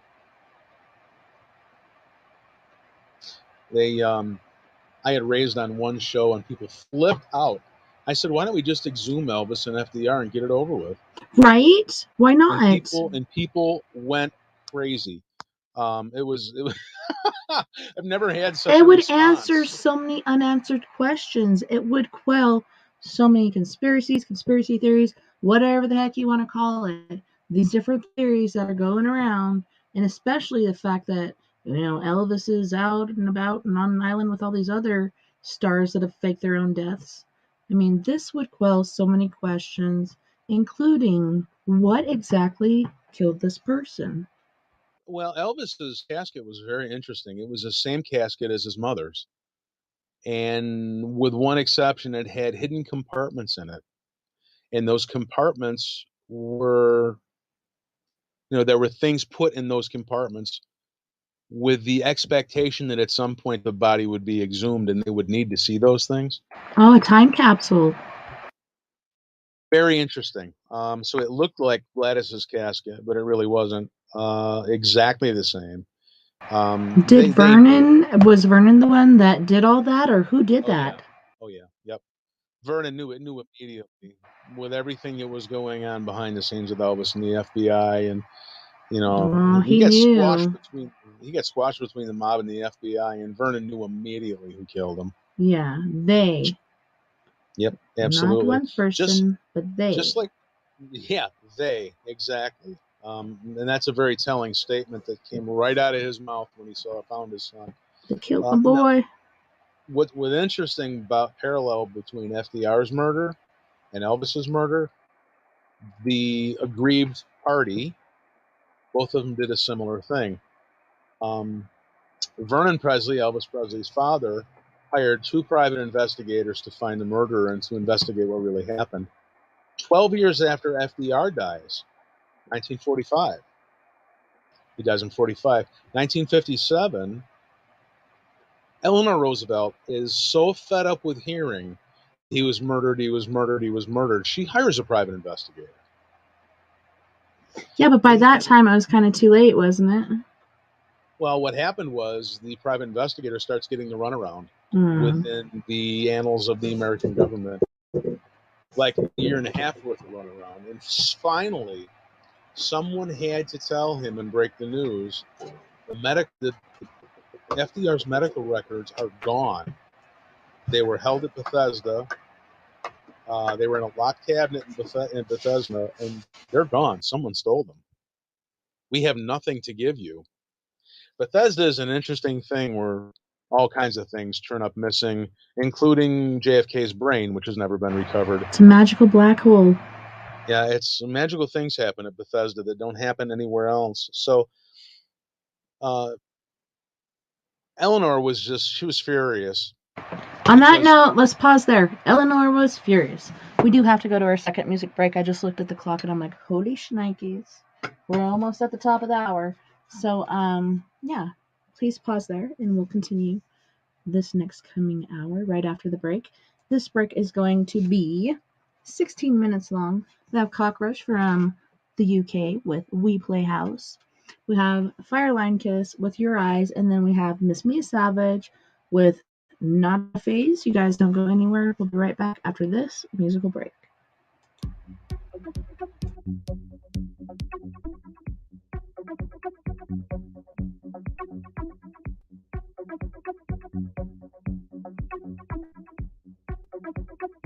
We Play House.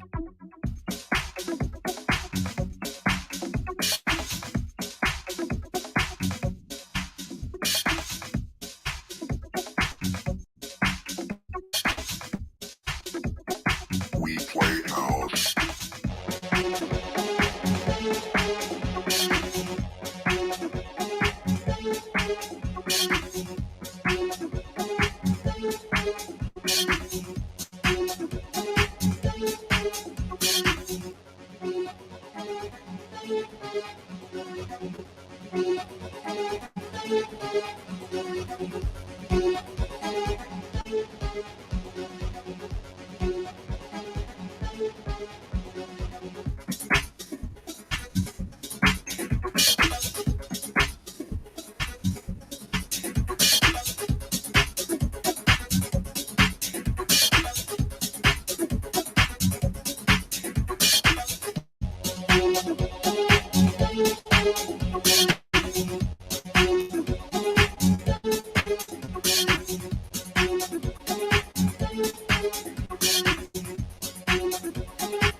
We Play House.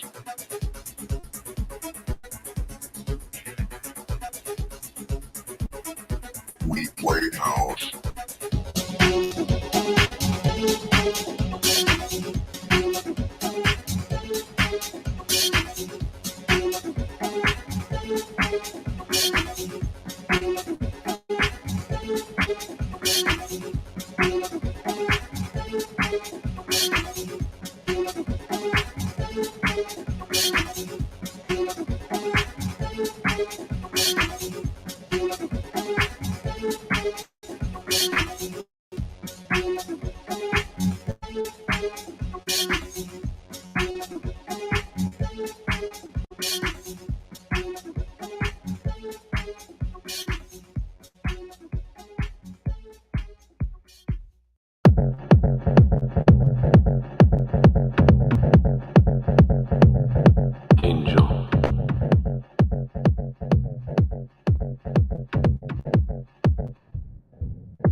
Enjoy.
This love is not a thing.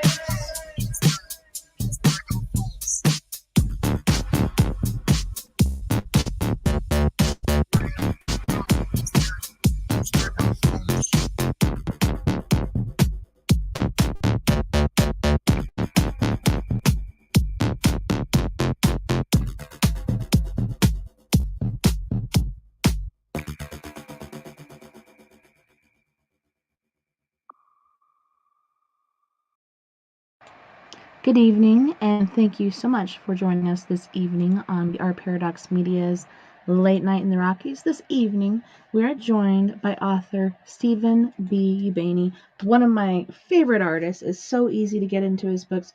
Even this FDR book, like there's so many amazing different gems of information that are going on there because of all the hours that you put into this. Like this is really not just a project, but a passion, and it's pretty amazing the things that you have dug up. Well, it has to be a passion because you're not going to make any money off of it. I'll tell you that. There's so much time. I got news for everybody. I mean, there's so much time in these books, thousands and thousands and thousands of hours. They'll never be profitable. They never will be. I do it. That's not why I do it. If I sell a book, great. If I don't, great. I'd rather sell a book than not sell a book. But you know what? For me, it's more about doing the right thing and making sure the right information gets out. Because after 75, 80 years of nonsense, somebody out there has to tell the truth. I mean, the guy was murdered, and it boggles my mind. And even like I said before the break, and I'll come back to it. Even FDR's wife, Eleanor, and cousin Eleanor, knew that he was murdered. She was hearing rumors upon rumors upon rumors until the point where some doctors were now talking about it. Because now what FDR died from, what he was poisoned with, was now illegal in the country. Now the information had caught up to what had happened. 12 years is a long time. Now all of a sudden they're saying, maybe there was truth to this rumor that he was poisoned from his enemies inside the White House. And so she was really on the bandwagon, and they got nothing. Medical records were stolen.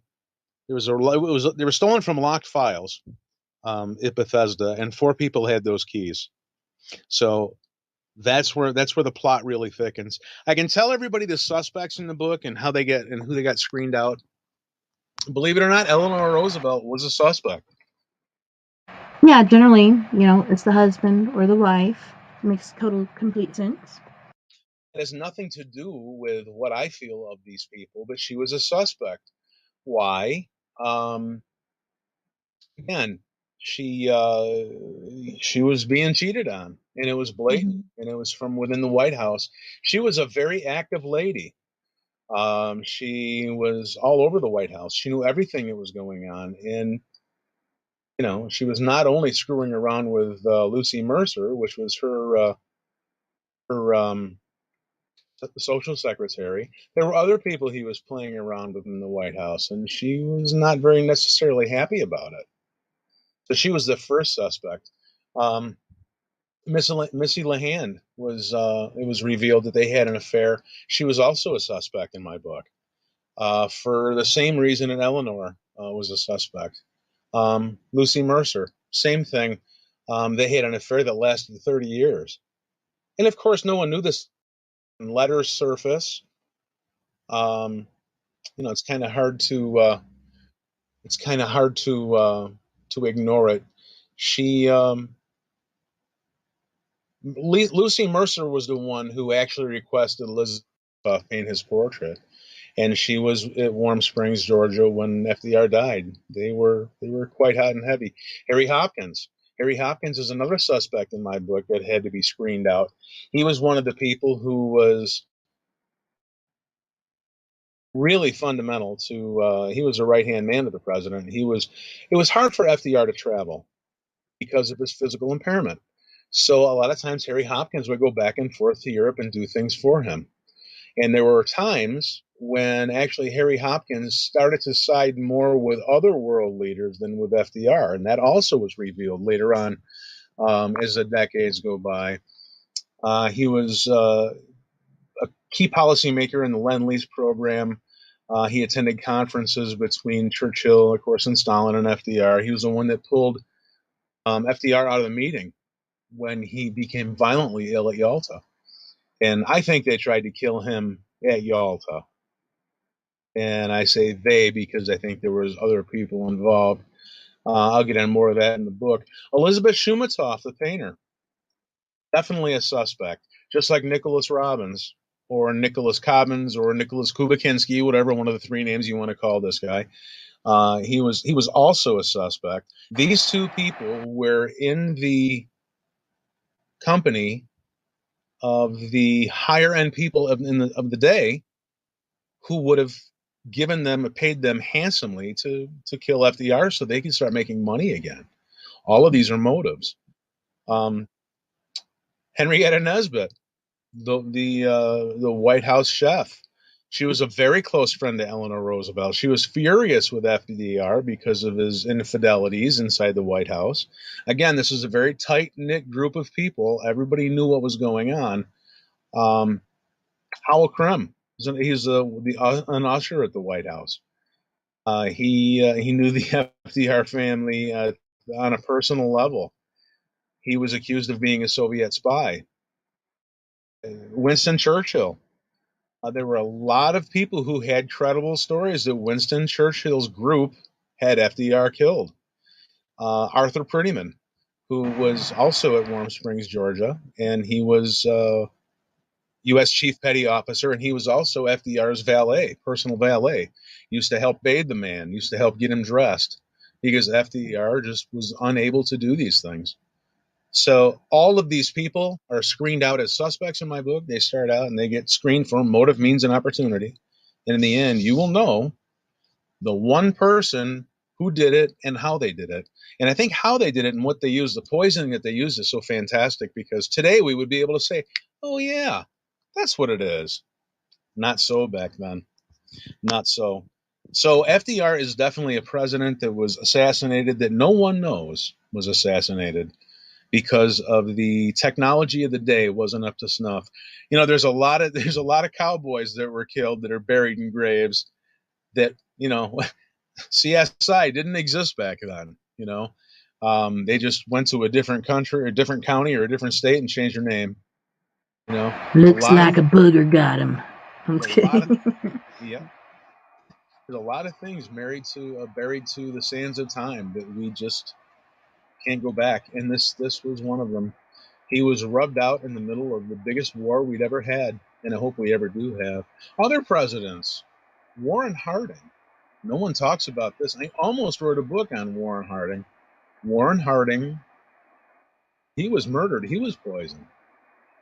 And I like how in some of your books, especially towards the end, you will make notes like this of different people of interest to you that you've thought about writing about and different things going on in their lives. So I really like that aspect of your writing as well. Yep. President Harding was president for a very short time, and he was caught up in the Teapot Dome scandal, and he died very suspiciously. Teddy Roosevelt, they tried to kill Teddy Roosevelt. And again, nobody talks about these things. You know, these are not taught. We rely on our professors and our teachers to teach us everything that we need to know. Wrong. The books are actually, some of them are wrong now. I've seen some history books that have been written quite recently, and they're warping. It is freaking amazing. It blows my mind, the things that they've sold to us throughout our time in school, and the things they continue to try to sell to our kids. Like, it's just mind-blowing. Well, to the victor go the spoils. Right? They write history. The winner writes the history. Well, you know, I said it before, Napoleon has the ultimate quote that history is the lie agreed upon. Mm-hmm. And that's true. One of my friends has little ones in school, and they're teaching them now in 3rd and 4th grade that the English came to America to take advantage of the Indians. Oh, yeah. They knew they were here. That was their sole purpose. You know, why not? Give me a break. They must have saw it on CNN. I have no idea. here, you know. Right. They were building ships under the cover of night to set sail because people were so mistreated in England. And matter of fact, my ancestors came over on the Mayflower.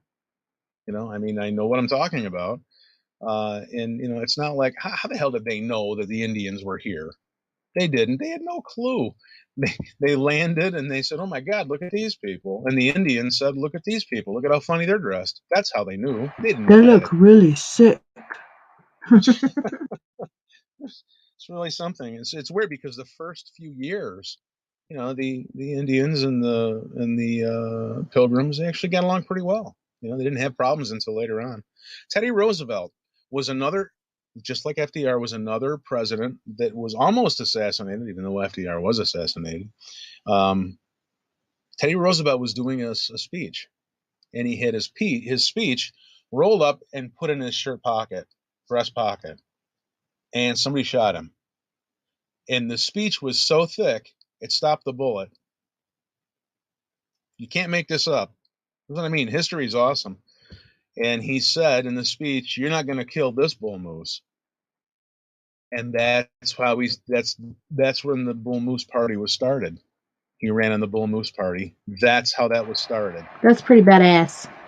Yeah, he was quite an interesting fellow. So there's a lot in history. There's a lot in this book, and I'm not gonna let you guys know who murdered him. I'm not gonna come out and say this, but You're it's just gonna, yeah, you're gonna have to buy the book and read it, because, like I said, there's little gems of history, little things you'd never even know had you not read it in this book. Man, so many hours and you've spent on this stuff. Like, to me, it's just mind blowing. it's it's fascinating that everybody has a favorite book. Some people love the Elvis books. Some people love the FDR book. I have some people who say, "Yeah, the FDR book is my favorite book."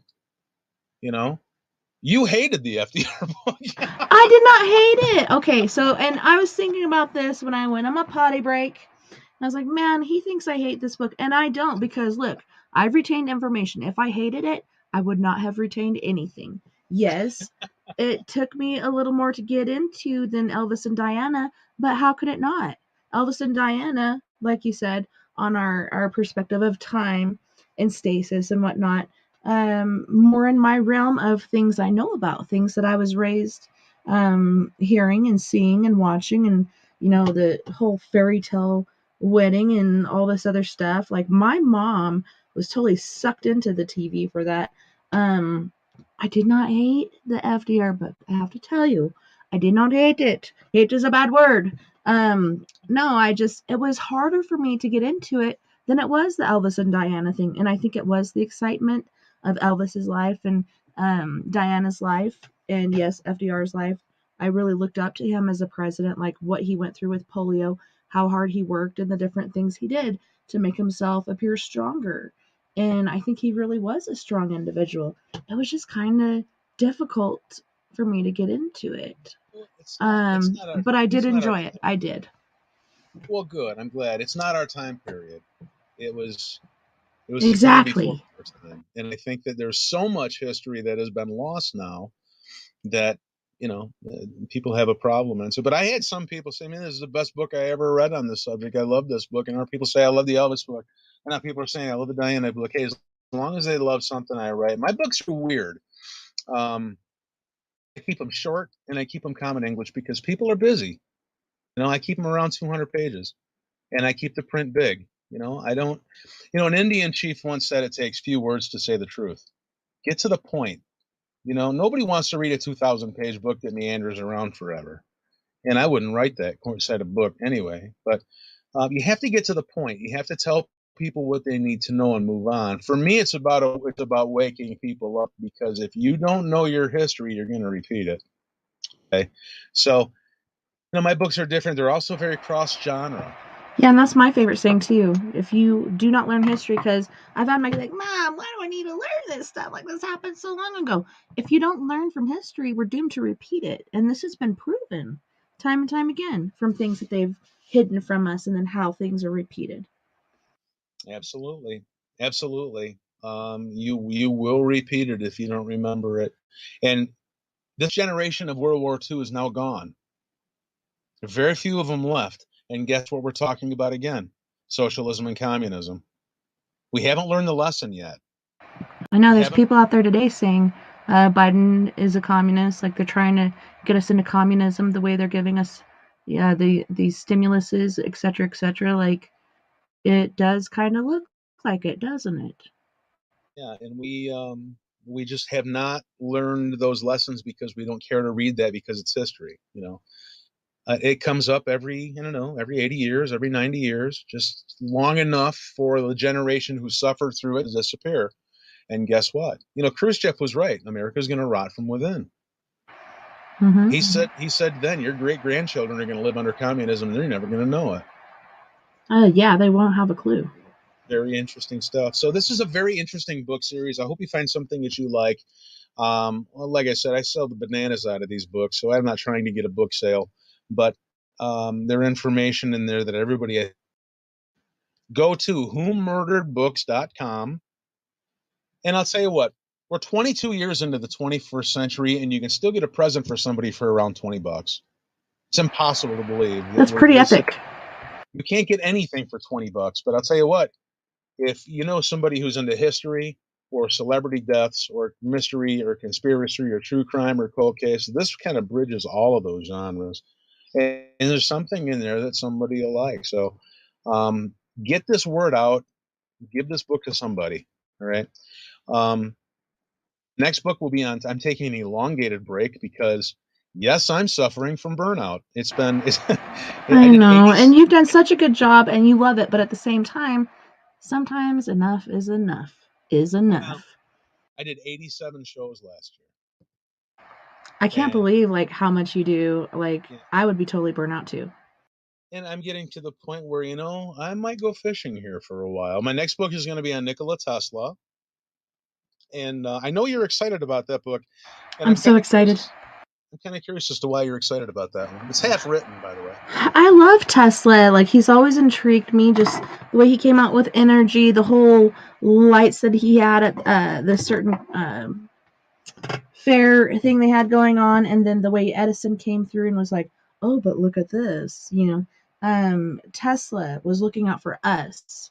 He knew like free energy for all, and I could see different things that could go wrong, like cancer and other crazy things. But still, like we get it from electricity and other things, anyways. But free, they can't have that. Like they got to charge for it. You got to make money off of what the people are using, and that's not the way Tesla was. Like Tesla, he received so much information. I do believe he was in contact with those damn Allens. I do believe that he was receiving revelation and different things, and he was a prophet of sorts as far as different designs and technology and things that he was taking in and willing to just give to us. Everybody else had to take it, and just his life, the way he he thought of us women as succubuses because we just steal his intelligent energy. And then how he kind of withdrew in his latter years because of the ways that he was attacked and ways that he was just put out rough and tumble because of Edison and other people that were making the money, and he's not. He's looking for the welfare of all, and that's what I really loved about him. He was out there to help us, and he was so smart, so intelligent, so beautiful. Then he died in a very lonely, relative way. And then his crates and crates and crates of information disappear, and there's like 8 left. Seriously? There's about 50 something or whatever crates here before. Now there's 8. Why didn't they take them all? Maybe because they're like, if we leave a few, they won't even notice. I don't know. It's just so epic and mind blowing. And I want to hear what you have to say because I know how much you dig into things and how relative the information is and how true and factual. You're not just like, oh, well, so and so said this. You're actually going to the archives and you're digging and you're doing all this stuff and writing these epic books. I love them all. Well, great. I'm glad to hear that. I'm interested in writing the Tesla book, and I know I live around the Niagara Falls area, and I'm on the, obviously I don't live in Canada. I live in the New York side, and I've been in contact with some people in Canada because I wanted to tour the remains of what's up there. There's a statue on the Canadian side of the falls of Nikola Tesla, That's and it awesome. says what he did and everything, and it has the site.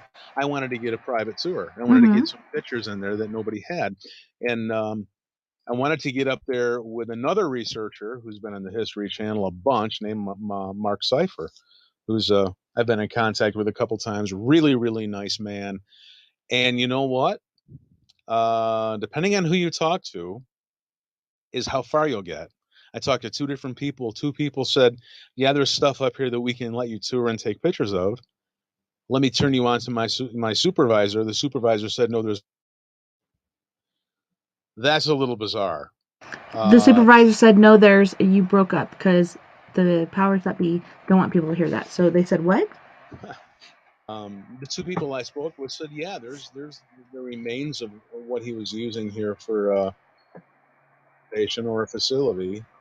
Do you know And they what? said, "I'll put you in touch with our supervisor." And when I got contacted by the supervisor said there was nothing up there.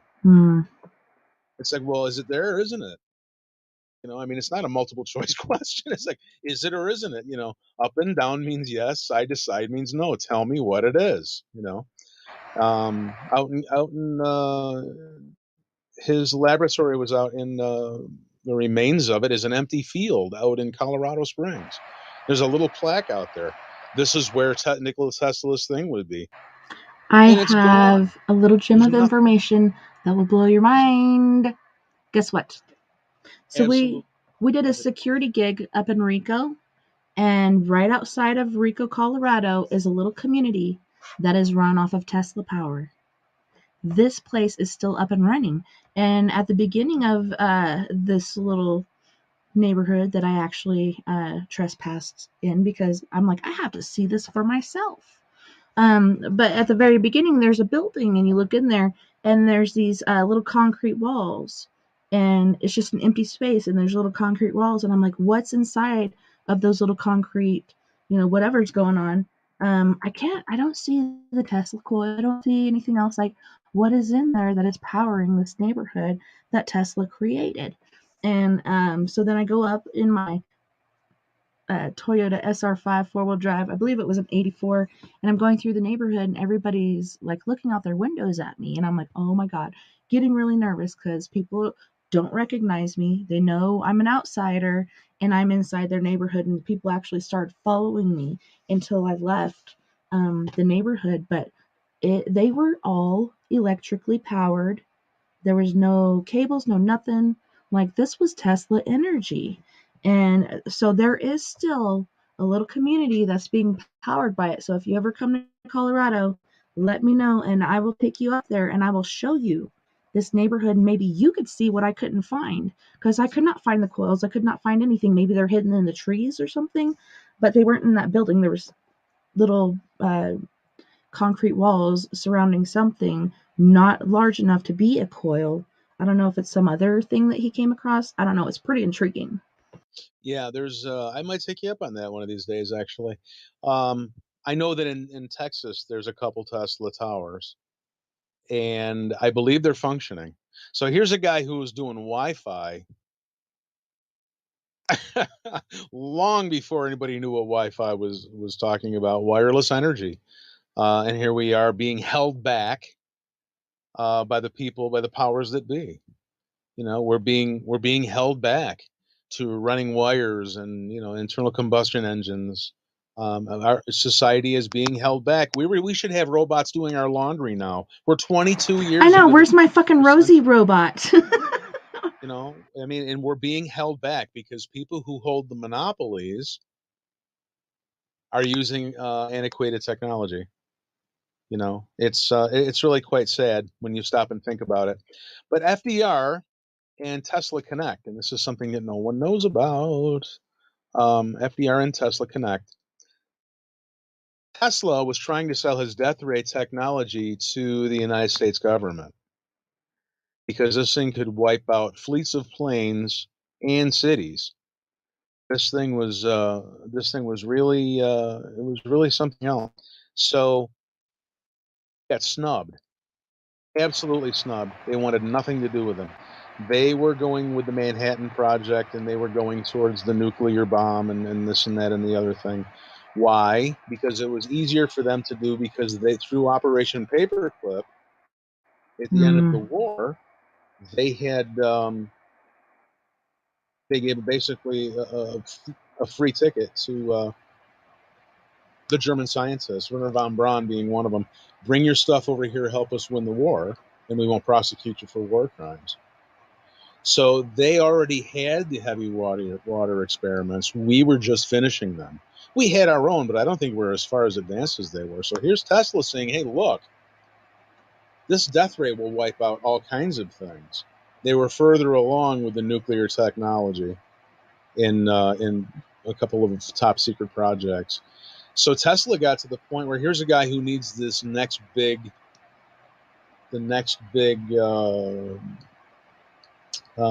project. He really wanted to make his. He said, "Hey, look, I've come up with all these benevolent projects for mankind. You're not interested in that? Let's see if I can sell a war project." So the United States government turned him down. So he started to pitch this to other countries. This is where the plot really thickens with Tesla. Did one of the people he was talking to was Stalin, who was a temporary ally of us in World War II. Stalin very much had his eye on the post-war world. So you have to ask yourself, did Stalin's operatives kill him? Right.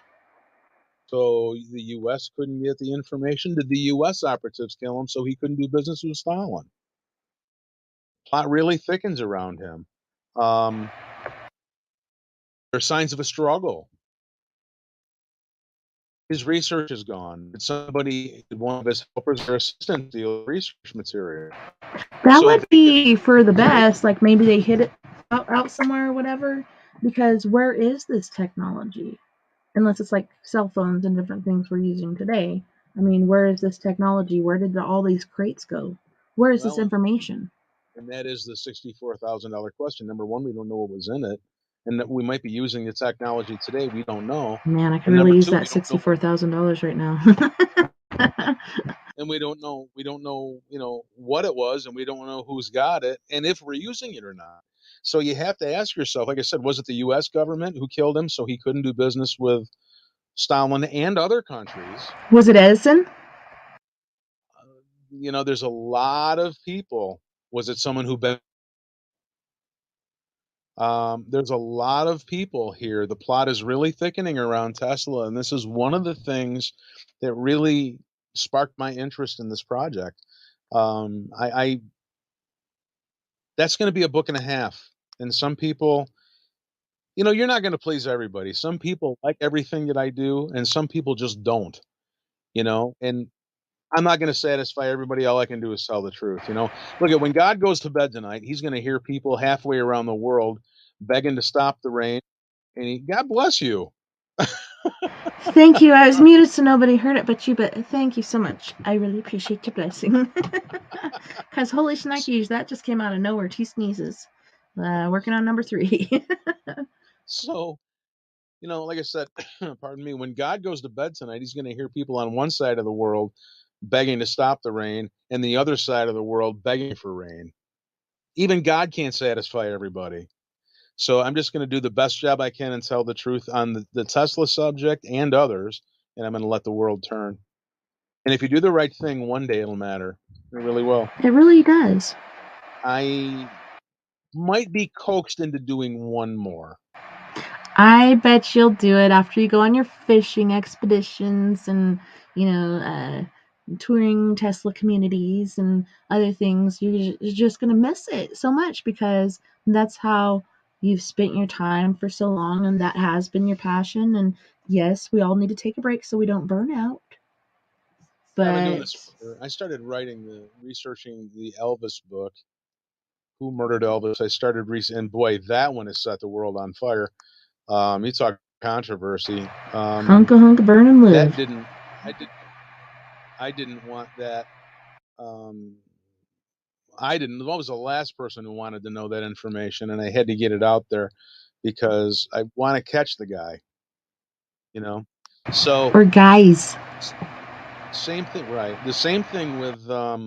So I've been doing this for 12 years now. 15 years actually. 15 years ago, I started research It's like raising a on kid. Here you are, on almost the at Elvis. 18. Right, and it's a substantial chunk of life. So, um, I'll do the Tesla book, and I think I'll go away. One of my friends was trying to talk me into doing a Martin Luther King thing, and here's That is why. one because the family even says the guy that they convicted, that they say killed MLK, is not really the guy. Even the family doesn't believe it. I have a mutual friend with James Earl Ray's brother. Um, I have contact to the family, to the King family, through mutual friends. I don't know these people, um, and it intersects with the Elvis book. Okay, 9 years before Jerry T. Francisco botched the Elvis Presley autopsy, he botched Martin Luther King's autopsy. He mangled that Go corpse. figure. Yeah, he mangled that corpse so bad. This is terrible to talk about, but I have to. There Yeah. was no way for anybody to determine the entrance of the bullet in Martin Luther King's corpse. And how did I know this? It comes up again. Mark Lane, who is a very high-profile lawyer in Charlottesville, Virginia, ended up being friends of mine, who started the JFK research community with his work in 1964, Rush to Judgment.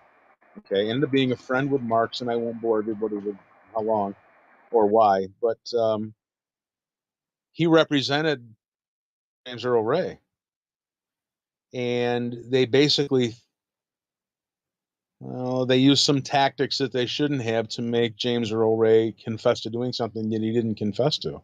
He also wasn't smart enough to realize what he was confessing to. Underhanded police work, man. It really does not pay off. Do your Yeah, job correctly. Come on. yeah, and it was very, let's just say it was not good. So there's only one witness to the Martin Luther King thing, and she was taken by police, and she ended up in, and this was covered in, Mark Lane did a book on this, code name Zorro.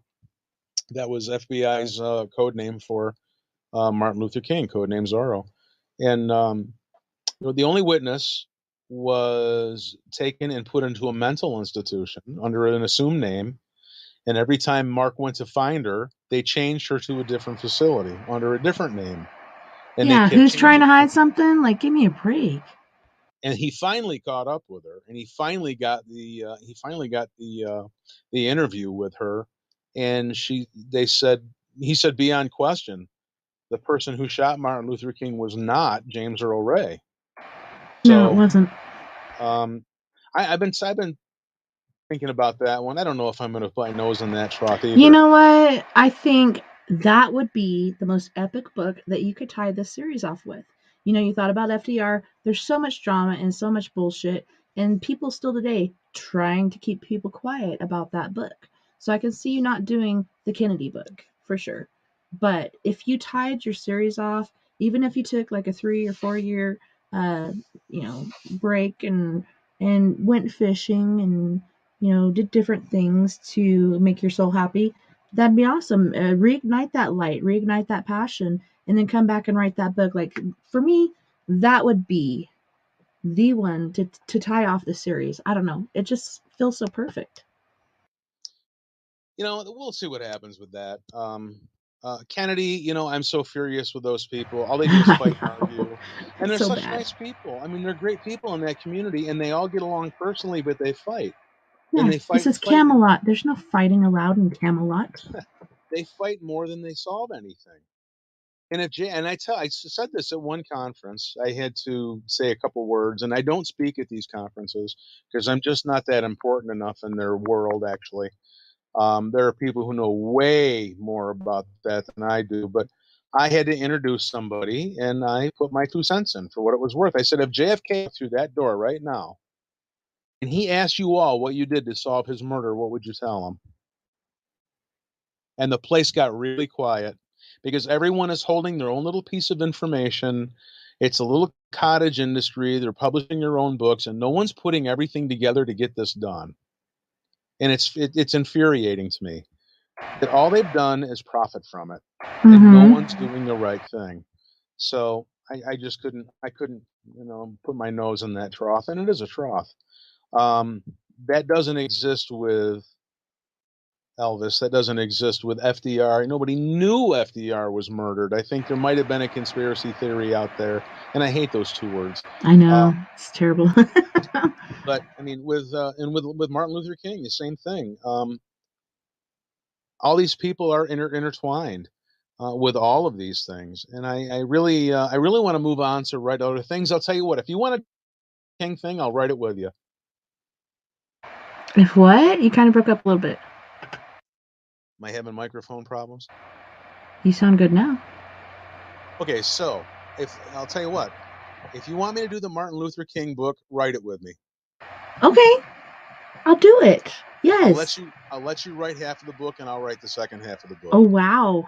Because I am at my end of spending 10,000 hours on a book. We could split it. You sound like you're into it, so. Yeah, I am so intrigued and enthralled and interested, and man, what an epic proposition. Seriously, how could I say no? The FDR book, it's funny how the FDR book and the Tesla book collide, and no one knows about this. No one knows that Tesla was trying to get the United States government to use his weaponry with electricity to just basically vaporize the enemy. No one knows this information. Remember in the 80s when people were spontaneously combusting? Yeah, can you order that on people? If I figured it out, I'll let you know. I know a couple people who could spontaneously combust, and I wouldn't shed Yeah, me too. A couple of them come to mind that I won't mention, but all of these things overlap. It's amazing when you look at the circumstances surrounding all of the cover-ups, the sanitized death scene, just like FDR here. Yeah. You know, I mean, there was no autopsy. Magically, no one cared what killed the guy. No, Eleanor's like, no, we got to get him in the ground as soon as possible. Let's do this. Makes no sense. And then, I don't know, I think she was kind of trying to cover her tracks a little bit, being like, oh, let's do this investigation because everybody keeps saying things. And it went nowhere. Not only did it go nowhere, things disappeared. I don't know. May not have been her. Could have been somebody else. She could have been colluding. I'm not sure. But yep, absolutely.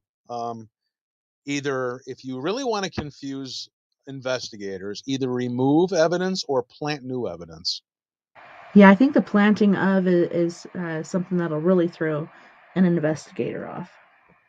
Because their minds will spin out of control. In Elvis Presley, they planted syringes with no needle, and it drove them crazy. They could not figure out, there was no needle marks on Elvis. Not one. There shouldn't have been, because he was not a needle user. This is just a theory that people are saying just to make you think he was some sort of junkie addict. Like, no. The more fantastic a story is, the easier it sells. Right? People are more apt to believe that Elvis Presley's alive walking out there around. You know, he's our new Bigfoot. There are little pictures of him walking. Well, did you see how hairy he got right before he died? I can see him kind of being like Bigfoot. I'm just kidding. It's just, I mean, it's just so crazy. I mean, these people need to stop. First of all, they need to grow up, and they need to stop deluding themselves. Well, also, there's the people out there that are acting like they're Elvis. Like, I saw this guy that was living in Tennessee. I think he was like somewhat homeless. And this guy would go around and he'd be singing and he had his hair all fluffed out. And he did look like Elvis if Elvis was alive today. But these could be one of the people back in the day that were his doppelganger or whatever that were hired to take over in these films and pictures and productions and other things where he just didn't have the time or energy or the spirit to do it anymore. Like, bring in the clones. So this guy could have been one of the past clones or something, being like, hey, could you imagine how much money I could rake in right now saying I'm Elvis? Now, Elvis Presley, he also used those people through his movies, and then afterwards, he Yeah, used I some would of his too. body doubles. He used his body doubles because he just the guy had no break from the world. They were So literally burning him out. he would plop a body double and make him come out and wave to the fans and plop him a body double in a limousine and take off. And then 20 minutes later, Elvis would take off somewhere else.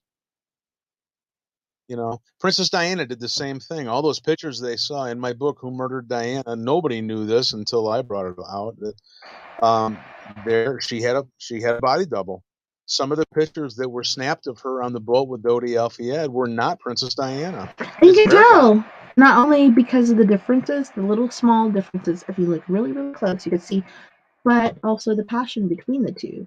Like the way that Dodie and this replicator were sitting there and uh, communicating with each other and talking and communicating was not the passionate relationship that they actually had.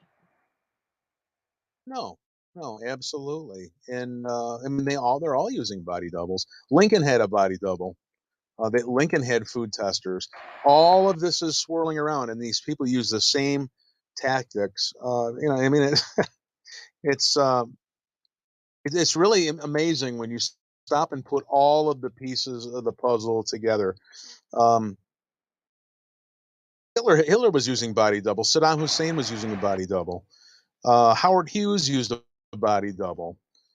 You know, these people, when you're the ultra elite and the ultra famous, you need to be very careful where you are, and you need to throw people off the track, especially if you're getting death threats.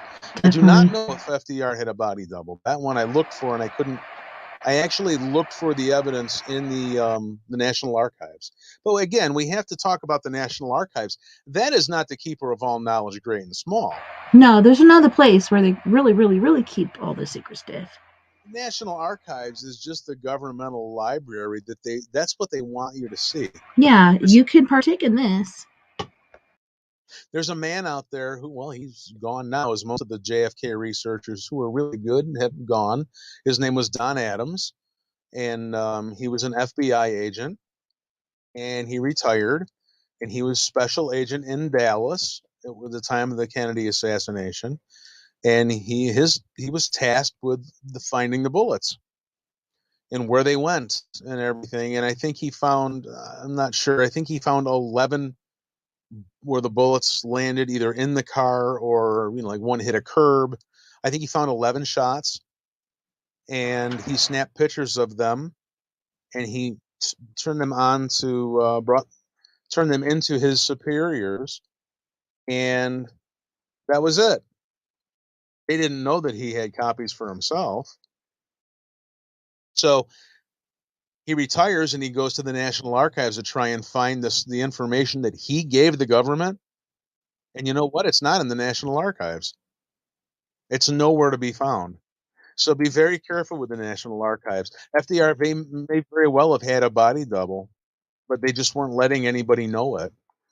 I know Yeah, and that Churchill. to me would be very intriguing. I know it's been going on for a very long time, but for FDR to do it, for me, would kind of be mind blowing. Know that, yeah, for sure. There's so much of this history that replicates, and the FDR thing is really taking people by storm. Your brother, like you said, he didn't know that. He thought you were crazy when you were talking about FDR being murdered. Yeah, he's like, man, that guy was such a scumbag, total enemy of the USA, and I was like, yeah, he was murdered, and I'm gonna do a show on this. That was when we did the Diana show. That's why I sent you a link this evening. That one as well as the Elvis one, but I named it "Who Murdered Diana, FDR, and Elvis" because I thought we were going to talk about all of it. But like you said, you cannot cover all of this information in a 3-hour show. So let's do one. So we did Diana in the first place. But yeah, he's like, talking about what a D bag that he was and everything, which I don't agree with. But a lot of people do. They're like total enemy of the United States. How many presidents do you know that have set up a war? I know George W. George Jr., he totally set up a war. He was even reading a storybook to make himself look even more innocent. than he really was. There's so many different setups, so many different things happening to send us to war. Even Vietnam was set up. This was just to go in and get things that we needed for our technologies and such, like total effing BS. There's a lot of money in war. Yeah, there is. There's no money in peace. That's what got Diana killed. Well, we are at the last 3 minutes and 25 seconds of the show. Would you like to let our listeners know again how to find your books, whether it's physically or verbally, like listening to it? Sure. If you want, like I said, these books are an ebook and audiobook all the way around the world. They're in Kindle. The books are Who Murdered Elvis? Who Murdered Elvis, the 5th Anniversary Edition, which is the backstory behind the first one. Who Murdered FDR, which is the one we discussed today. Who Murdered Diana, which I published this year. And the one that's coming up, Who Murdered Tesla, you'll have to wait for. It might be a year, maybe a year and a half, but you can get them. If you're around the world, you can get them on Amazon or ebook and audiobook. If you're in the US and you want to get them, you want to have them autographed for a friend or for a gift or something for a loved one, go to my website, whomurderedbooks.com, whomurderedbooks.com. And in each one of my books, I gather the suspects, run them through motive, means, and opportunity, and I let the evidence run the show. And you will come up with information that decades and decades after these people died, you would not possibly believe. And FDR was murdered, folks, and the evidence is in the book. And you're going to have to get the book to get it and figure out who did it, because I'm not going to tell you. I'm not going to tell you either. I want you to know the history. And there's so much history in there. And one of the things that I wanted to cover tonight was, man, that fucking file cabinet on Eleanor. Can you believe it? As far as communism and how they totally investigated her. Look at this file cabinet full of files that they did on Eleanor and being a communist. Like, pretty freaking epic. But thank you so much once again, Stephen, for being my guest this evening and joining us on Late Night Rockies. It was a total pleasure, and I really want to have you back soon, so you better hurry up and write that book. Well, I'll see you in 2 years. Oh my goodness, I don't know if I can wait that long. Hopefully you come on vacation or whatnot, and I can show you this community that Tesla has powered. It's pretty freaking amazing. Your mind is going to be blown. My mind was. I was just like, how is this happening? I'll have to check it out. And I just want to tell everybody that I'm on Facebook, I'm on Twitter, Steve Ubaney, Ubaney, connected. You like me, follow me, whatever. Every now and then I'll put up something that will rock your world. I also have 2 Facebook groups that I have out there that I've started. One is on Elvis Presley, Elvis Who Murdered Him. People and a lot of researchers sharing information there that will blow your mind. Join the group. The other one is on Princess Diana, and it's entitled Princess Diana, Who Murdered Her.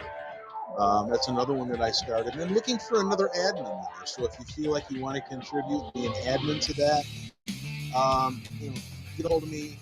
My website, whomurderedbooks.com. You can get a hold of me there if you want me on your show. Fill out the form. I get back to everybody as quickly as I can. And I just wanted to say thanks for having me back on your show. It's been a great time. Thanks for being here. I really enjoyed my time with you. And thank you to everyone for tuning in. Nighty night, love and light, and take care, my